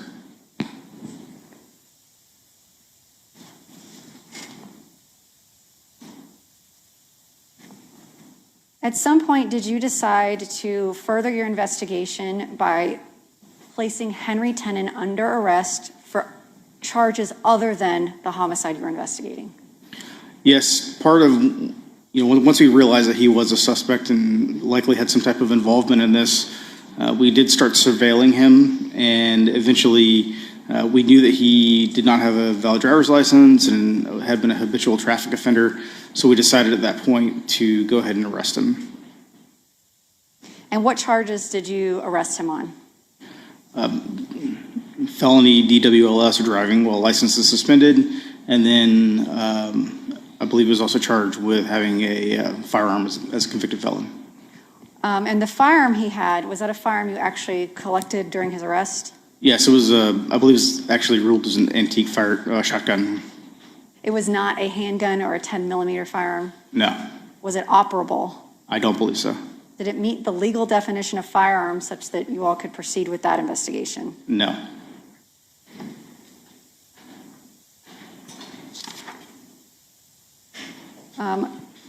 Briefly describe for the jury how it was that you came to get Mr. Tenon into custody. We coordinated with the Jacksonville Sheriff's Office, since he lives in their jurisdiction, we kind of met with the Sheriff's Office, described how he was a suspect in our investigation. They agreed to essentially conduct the traffic stop and then bring him back to the Crime Gun Intelligence Center here at the State Attorney's Office so that we could interview him. And the Crime Gun Intelligence Center is a substation of the Jacksonville Sheriff's Office? Correct. Basically. Yes. When you brought Mr. Tenon back, were you able to obtain a DNA swab from him? Yes, we did. And were you able to obtain a cell phone from his person? Yes. Your Honor, may I approach the witness? Yes.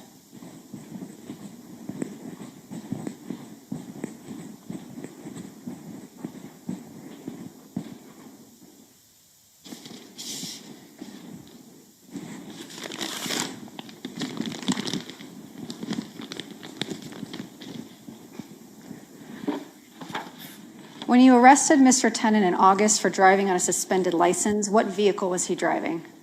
He was driving a white Ford Crown Victoria. Did he have a set of keys in his pocket? Yes, he did. And did those keys belong to a Crown Vic? No, What vehicle did they belong to? the Ford F-150.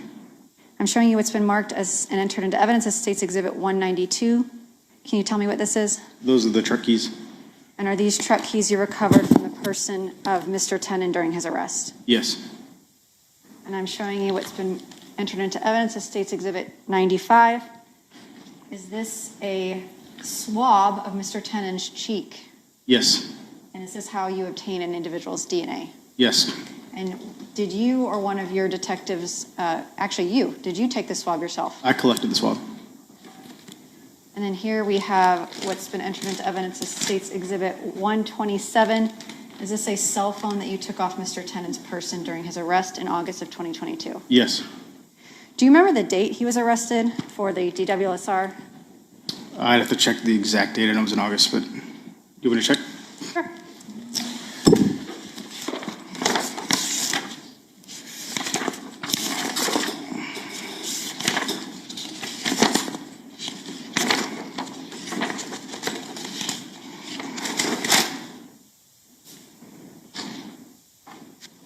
It was August 18th. August 18th, 2022. And then I'm also showing you State's Exhibit 193. Is this a swab that was taken from those silver Ford keys that were recovered from Mr. Tenon's person during his arrest on August 18th? Yes. Once you collected those keys, these swabs, and Mr. Tenon's cell phone, were you able to do search warrants for cellular site location information for the number associated with the phone that you recovered? Yes, we did. Were you able to do a forensic download of that cell phone? Yes. We'll hear more about that later from a different witness, the expert witness on that.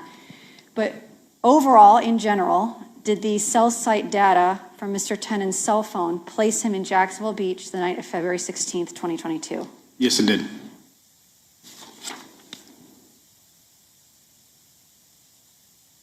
And did you send Mr. Tenon's DNA swab to the lab at ATF for comparison against the swab from the tire recovered from the crime scene and the swab of his vehicle keys? Yes, we did. What were the results that were relayed to you? Was Mr. Tenon's DNA included on that tire and those keys? Yeah. Not using the language the analyst would They're going to probably hear use. from the DNA expert. Okay. But Yes, it was basically a matched. in terms of your investigation, were you able to confirm at that point, based on the cell site location data, the appearance of the shooter on camera, and those DNA results that Henry Tenon, you believed at that point in your investigation to be the shooter? Yes, that's correct. So did you obtain a search warrant for Henry Tenon's belongings at 5239 Potomac Avenue? Yes. And do you recall what date it was that you executed the search warrant at Potomac Avenue? I'm just going to look at my record real quick. It's been in October. It was October 5th. Okay. I'm showing you, I'm going to go through some photographs fairly quickly and go through some items you collected at the house. This is States 101. Is this 5239 Potomac Avenue? Yes, it is. And does this picture accurately and fairly depict how the house looked and the appearance of the house in October of 2022? Yes, it is. And in States 102, are we just seeing another view of that home? Correct. It's the angle from the other side of that vehicle. States 103, is this the entrance of the house? Yes. Entryway into the home? Correct.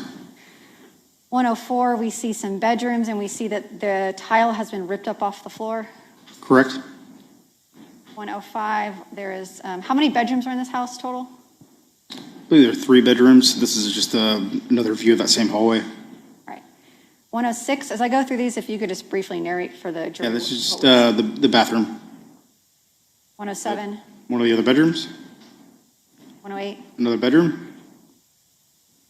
In States 109, was there mail for this address in Mr. Tenon's name at the residence? Correct.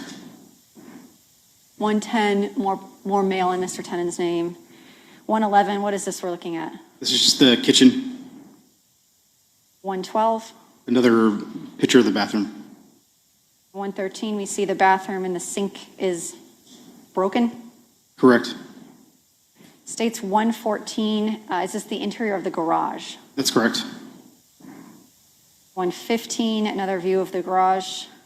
Yes. 116, inside the garage looking out. Yes.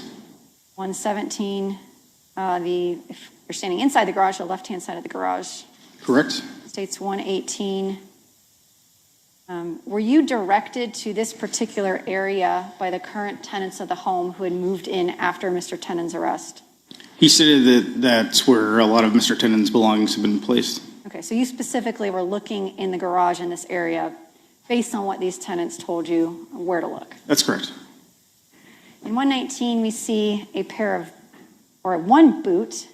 Was that boot later collected by evidence technicians that were present with you during the execution of the search warrant? Yes. And 119, I'm sorry, that was 119, 120, Correct. The boot. 121, what are we seeing? Just another angle of the boot. 122, Correct? and 123 is the back of those boots. That's correct. May I approach the witness, Your Honor? Yes. What was significant about these boots that made you all collect them? They appeared to match the same boots that were in the video collected from Grande of the gentleman walking away from the crime scene. And by gentleman, you mean the individual, the shooter? Yes. Yeah, somebody's going to have to help me with this.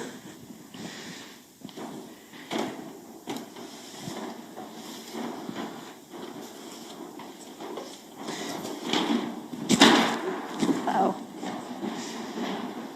Okay. Where would you like? Just right here is fine. You can put it right here for now. Sure.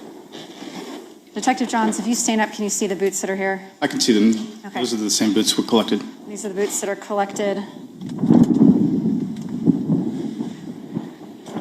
And you believe them to be consistent with the boots you can see on the shooter on the surveillance video the jury's watched previously? That's correct.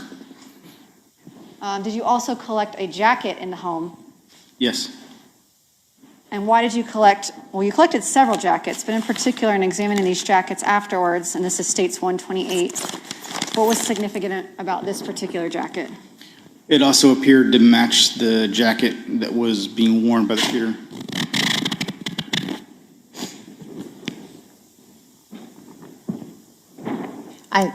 I'm not sure. Could you do that? I think when he was answering, there's some. Yes, that appeared to be the same jacket that was being worn by the shooter in the video.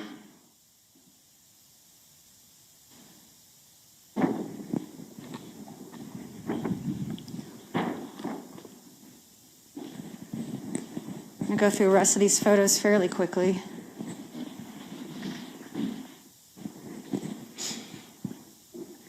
States 124, is that the cell phone that you previously identified? That's another cell phone, I believe.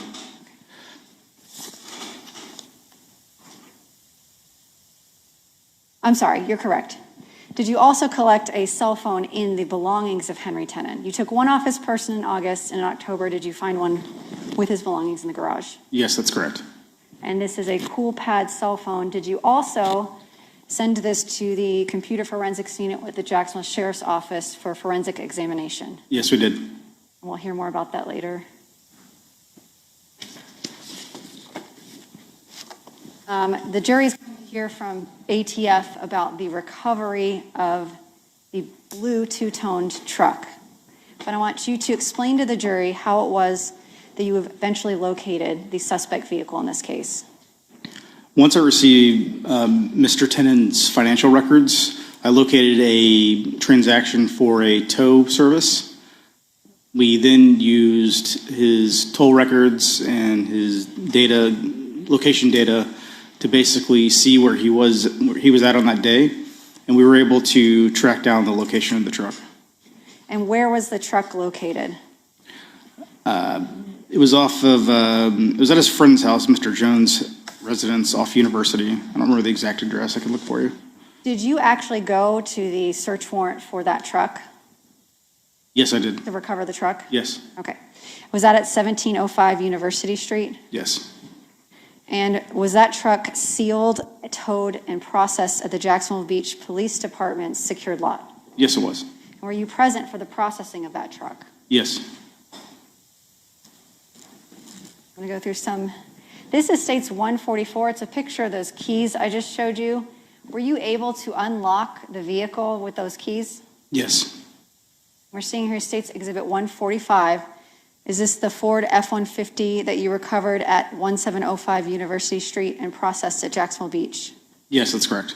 And we can see that it is in fact a Ford two-toned F-150. And does this truck have a tag number that matches the registration to Henry Tenon's father, Henry Clement Tenon? Yes, it does. States 147, we see that the vehicle has been sealed. Is that what these stickers indicate? That's correct.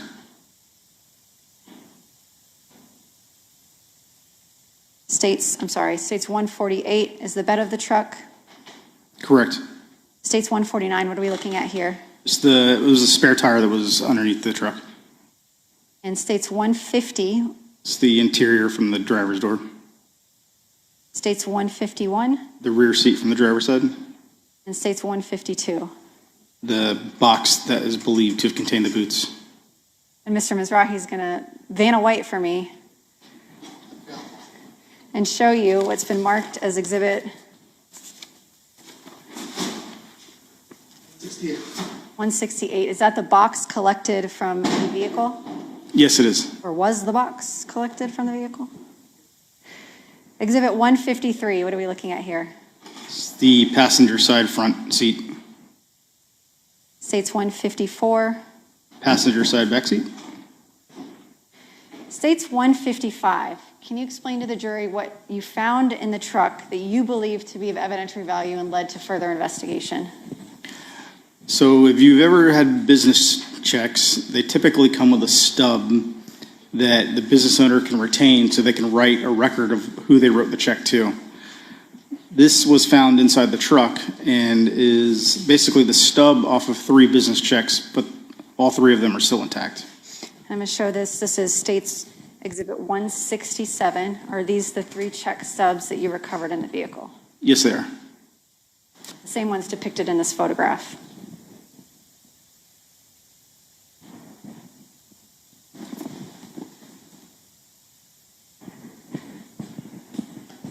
Were you able to find the corresponding deposits for those check numbers in Mr. Tenon's financial records? Yes. And you're going to testify a little bit later about that, but to spoil the ending, were those checks written to Mr. Tenon by the defendant in this case, Mario Fernandez? Yes, they were. Okay, and we're seeing in States 156 a photograph of a steering wheel. Was the interior of Mr. Tenon's vehicle swabbed for the presence of DNA? Yes, it was. How many swabs were there approximately taken that day? Dozens. I'm going to ask you about one in particular, States Exhibit 169.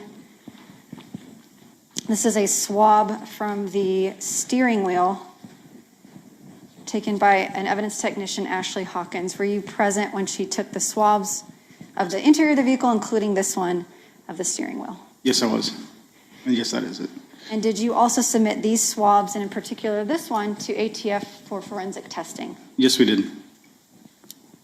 As I stated, we'll hear from the analysts, but were you also advised at some point during your investigation that Henry Tenon's DNA was included on this swab from the steering wheel as depicted in States 156? Yes.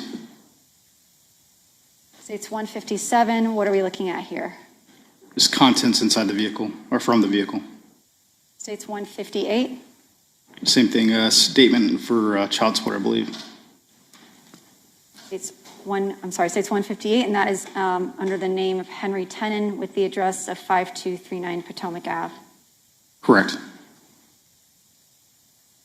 States 159, we see that there was some mailers in Mr. Tenon's vehicle in the name of Mario Fernandez with the address of 5239 Potomac Ave. That's correct. And those could Junk be mail. junk mail. States 160, are these more items from the interior of the vehicle? Correct. States 161, we see a JEA bill for Henry Tenon at 5239 Potomac. Yes, that's correct. And again, we see in States 152 another JEA bill for Henry Tenon at 5239 Potomac. Yeah, it's the same bill, just a different photo. And here, the vehicle registration for the Ford F-150 under Henry Clement Tenon was actually located inside this truck. That's correct. Here we see, is that a picture of that here in States 163? Yes. And did you do investigation into Mr. Tenon's father, Henry Clement Tenon? We knew he was deceased, but no, we didn't really do any kind of investigation. That was my question. Was he alive during the murder of Jared Bridegan? No, He had passed away prior to Jared's death. that's correct. We see in States 164, IRS paperwork for Henry Tenon at 5239 Potomac Ave. And That's then correct. a What are we seeing here in States 165? It's a paycheck stub from Monis Pallets for Mr. Tenon. And it says Henry Tenon, 5239 Potomac Avenue, earnings for piecework. Was he paid by the piece, I guess, for his labor at Monis Pallets? As I understand it, yes. So What are we seeing here in States 166? it's would probably be an ATM receipt for a cash withdrawal from PNC Bank. And so this ATM receipt was located in the blue Ford F-150? That's correct. And the date and transaction for this March. transaction, you'll testify about that later. States Exhibit 200, who is this? That's Mr. Henry Tenon.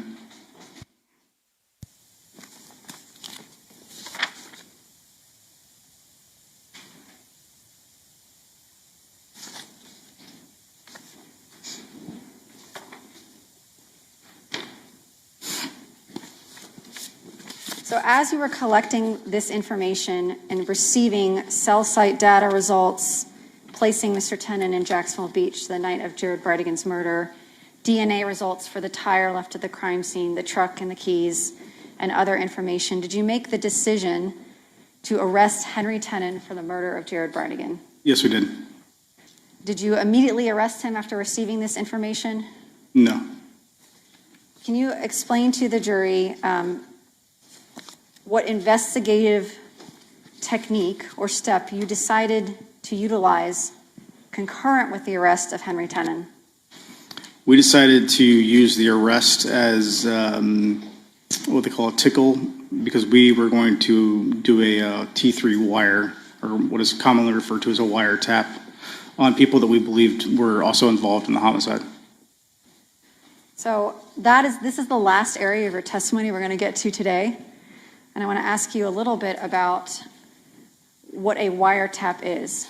Can you explain to the jury what a wiretap is? It is the most intrusive thing that the government could probably do to a person, and that is to listen to your private phone conversations. It's something that we take very seriously. There's a long process. A written affidavit has to go before the state attorney, who has to sign off on it, and then go before a judge. And only then, if it's approved, do we get authorization to listen to these telephone conversations. In this case, when did you decide to arrest Mr. Tenon? What was the, target date for his arrest to complete this wiretap? I believe it was in August. Do you mind if I check my notes here? I'm sorry, not the decision to seek the wiretap, the date that Mr. Tenon was going to be arrested while the wiretap was up and running. Give me 1 second. Just want to check my notes.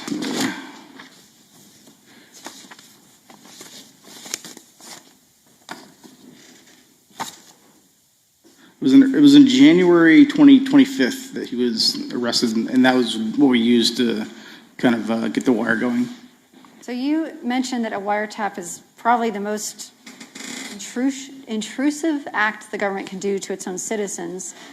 How do you get authority to conduct a wiretap? Do you just set it up and...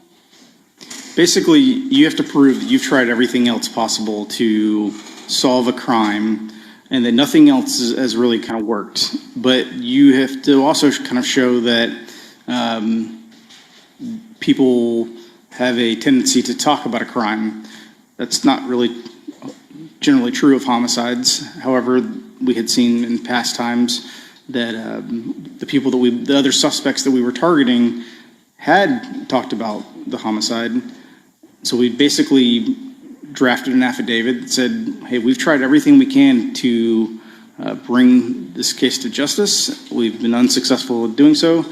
We do believe that by this specific action will generate conversations that will be relevant to our investigation, not just any conversation.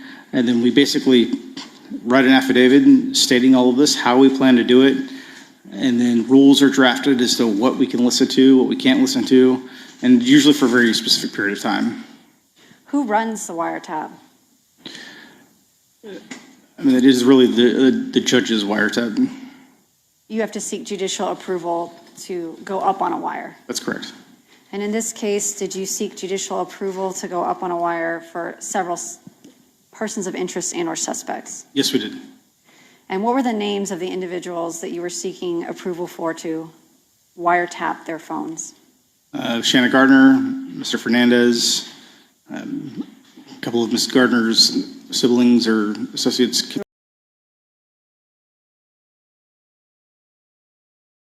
Were individuals that were relevant to your investigation that you believed would communicate with each other? That's correct.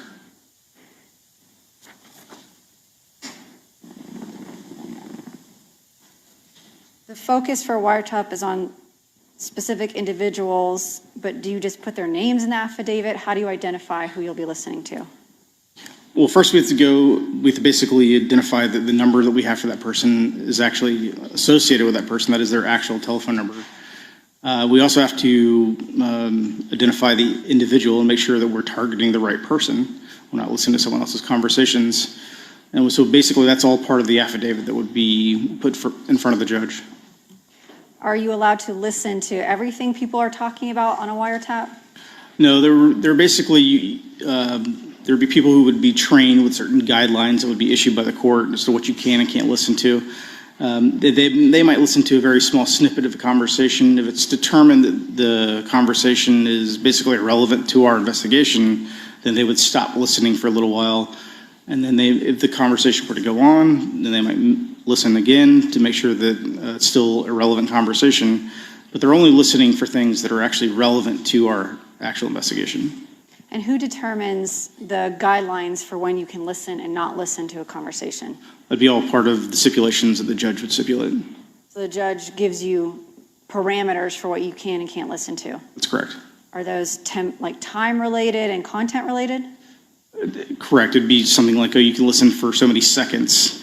If you determine that they're having a relevant conversation, you need to stop listening maybe for a minute or two. Then you can go back and check the phone call. Same thing, if they start off talking about a relevant topic, but then stop talking about it, you can only listen for so many seconds, and then you would need to stop. And are there fail-safes and protections in place to prevent you from intercepting privileged communications? Any number that we knew that would be a privileged person that we knew about, we would program that into the software, and that would automatically block those calls from coming up on the listener's screen. If it was a conversation our number that we missed, and it was realized, as soon as it was realized, they would stop recording the call. You mentioned earlier a phrase, tickle the wire. Can you explain to the jury what that means? It's an event that is basically prearranged by law enforcement, so it spurs conversation about the actual crime that we're trying to record. And the event that you're going to use to spur conversation, does that also have to be outlined in the affidavit and approved by the judge? Yes, it does. In this case, in January of 2023, you said you were going to use the arrest of Henry Tenon to spur conversation or tickle the wire. That's correct. How was that plan in place to come about? What was the mode of communicating to these suspects that Henry Tenon was arrested or going to be arrested? A news conference was going to be held announcing the arrest of Henry Tenon for the murder of Jared Bridegan. A news conference was going to be held by whom? Jacksonville Beach Police. And was that news conference planned in order to elicit conversation? Yes, it was. And can you explain to the jury how it was that you disseminated that information out into the community? We disseminated it through the media. So you announced to the media you were having a press conference. What did you tell the media that you were going to do? Well, I think it was basically told in advance, hey, there's a big break coming in the case. So they would have basically getting them interested in wanting to report on it. And then after that, we would do the announcement. So the event or the tickling of the wire was telling the media that you were going to have a press conference and announce a big break in regards to the Jared Bridegan case? Correct.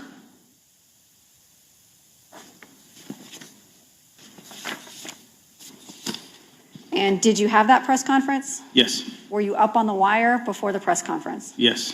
And did you intercept any calls, and I'm going to speak specifically in relation to this defendant, Mario Fernandez, during that wiretap? Yes, we did.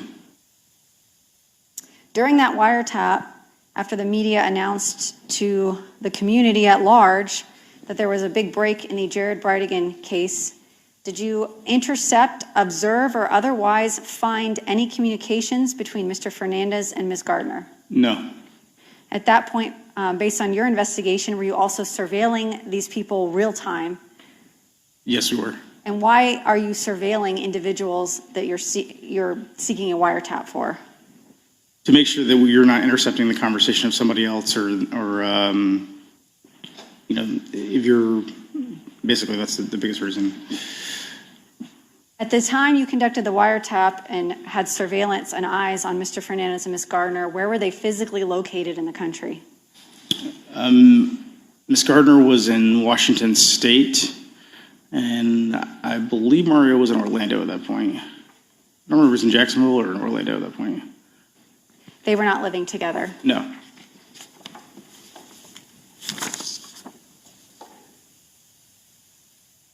Following the arrest of Henry Tenon and that wiretap, did you later seek an indictment against Mario Fernandez for the murder of Jared Bridegan?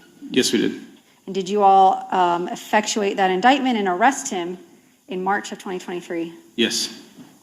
Did you hold another press conference then? I don't believe so. When you arrested Mr. Fernandez, did you obtain a phone off of his person? Yes. May I approach the witness, Your Honor? Yes.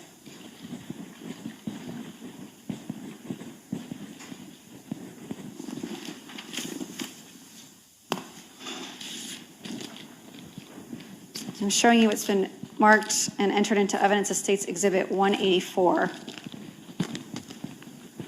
It's a Samsung Galaxy A13. It has a case on it. Is this the phone that was taken from the person of Mr. Fernandez during his arrest? I'm not sure if that was the phone that was taken. Let's see.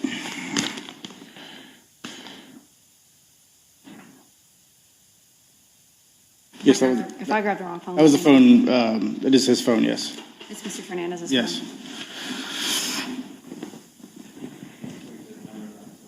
184. When you obtained Mr. Fernandez's phone, did you also submit it to the Jacksonville Sheriff's Office Computer Forensics Unit for a forensic download? Yes, we did.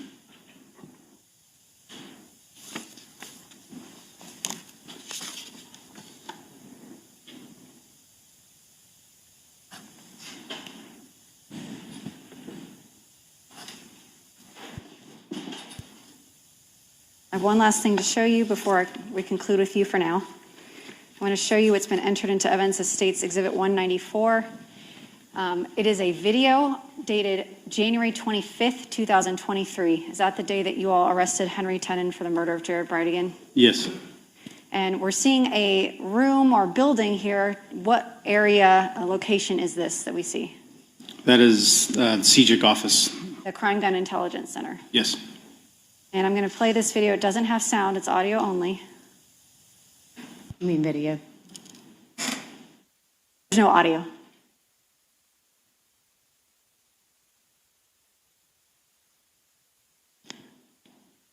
And we can see some people in this video. Is this yourself that we see and your partner, Detective Lamont? Yes, that's correct.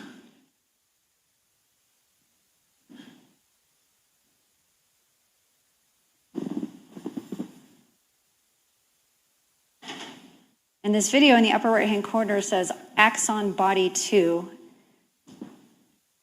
Is this being recorded with a video camera or a phone or a body camera? It's a JSO body camera. Does Jacksonville Beach have body cams? At this time, no. Okay. And we see an individual here where at 15:34:18 in the timestamp, who is the individual we see walking in the green jumpsuit? Mr. Henry Tenon.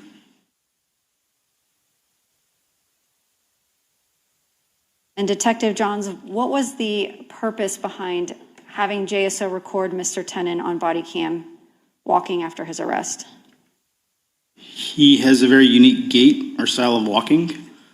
And that was to show that it matched the style of walking that was on the surveillance video from Grotto.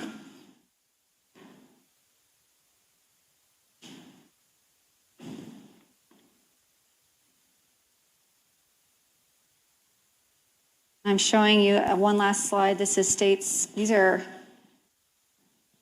this a slide that you or one of your teammates spliced together of different surveillance clips that you recovered from February 16, 2022? Yes, that's correct. And this is states, this is a composition of several clips that were included in a video the jury's already seen, States Exhibit 91. And we just saw Mr. Tenon walking, and this is a video showing video footage of the shooter walking.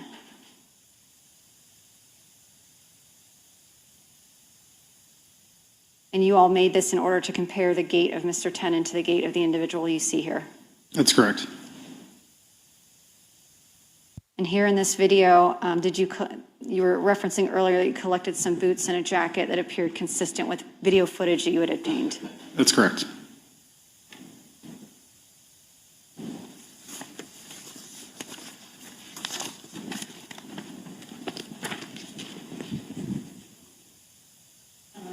Yes.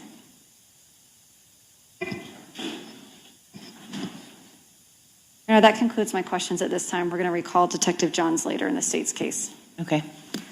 Members of the jury, we're going to end today's session, and if you would just leave your notepads on your chair. And I want to thank you all for your time and your attention today. We will start again tomorrow at 9 o'clock.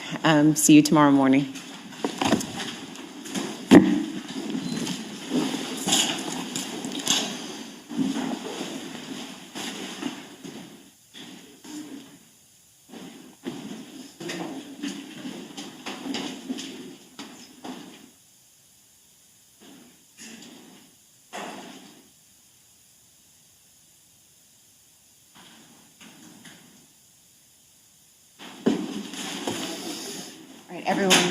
Everyone may be seated. Detective Johns, before you are excused as a witness, I want to remind you again, just like that shorter break, you are still considered to be on the witness stand. Your cross-examination will resume tomorrow at 9 o'clock in the morning. So if you could be here maybe just a few minutes early so that we can go ahead and get you situated on the witness stand, that would be helpful. Additionally, you cannot, generally speaking, you could talk to the lawyers, but because you are technically still on the witness stand, you cannot. So if you would just follow those rules over the night's recess, and I'll see you tomorrow morning, yes, okay? With your water bottle. Yes, ma'am. Okay. All right. All right, you can, I'll go ahead and excuse you. Before Detective Johns, when you leave, a couple of things I want to let everyone, that is mainly the gallery, know that's come to this court's attention, that it is incumbent upon me that I address. There are certain rules of decorum in a courtroom, especially, Detective, you can go, it's okay.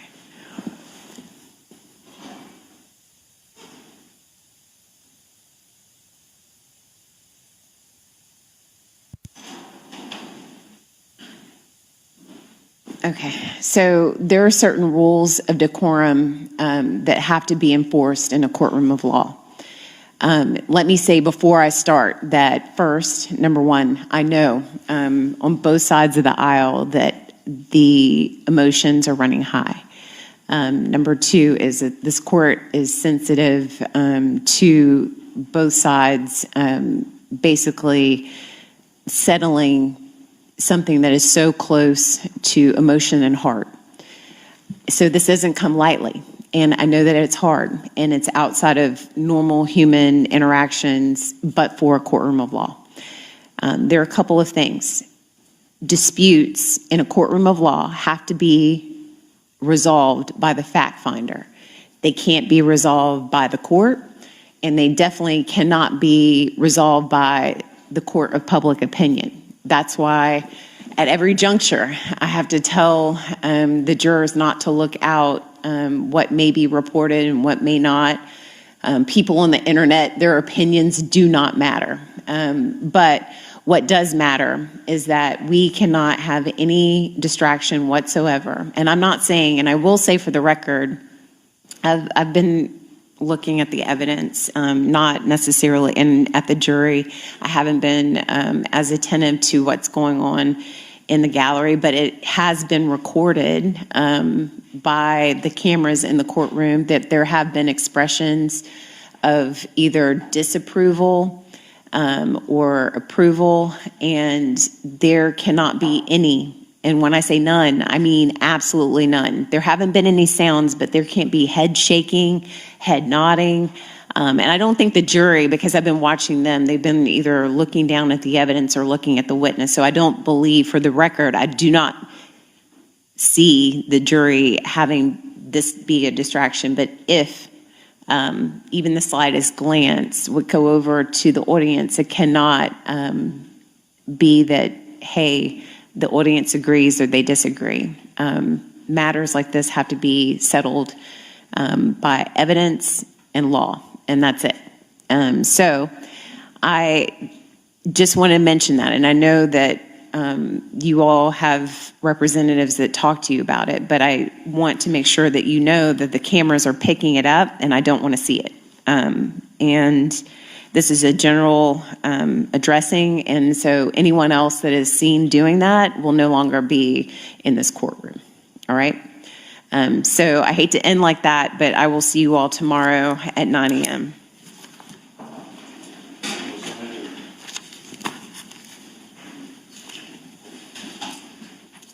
Oh.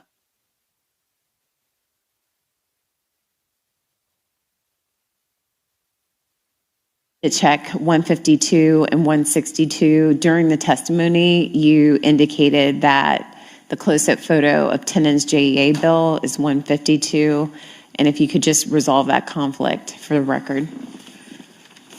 Can you check those two numbers and see which one you were referring to?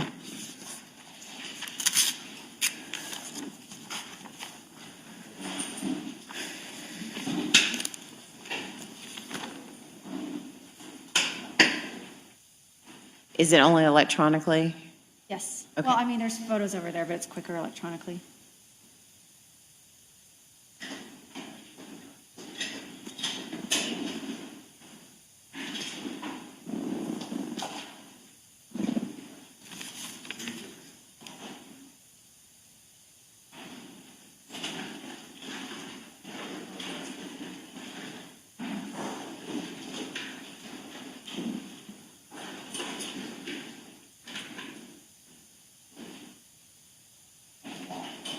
Can you go back? I think it just was mislabeled by my paralegal. What is it? It's The JEA bill. supposed to be 162. It's Okay. labeled in the binder. It is. So for the record, when Ms. Stifler was referring to that exhibit, it's 162. All right. Court's adjourned. Thank you.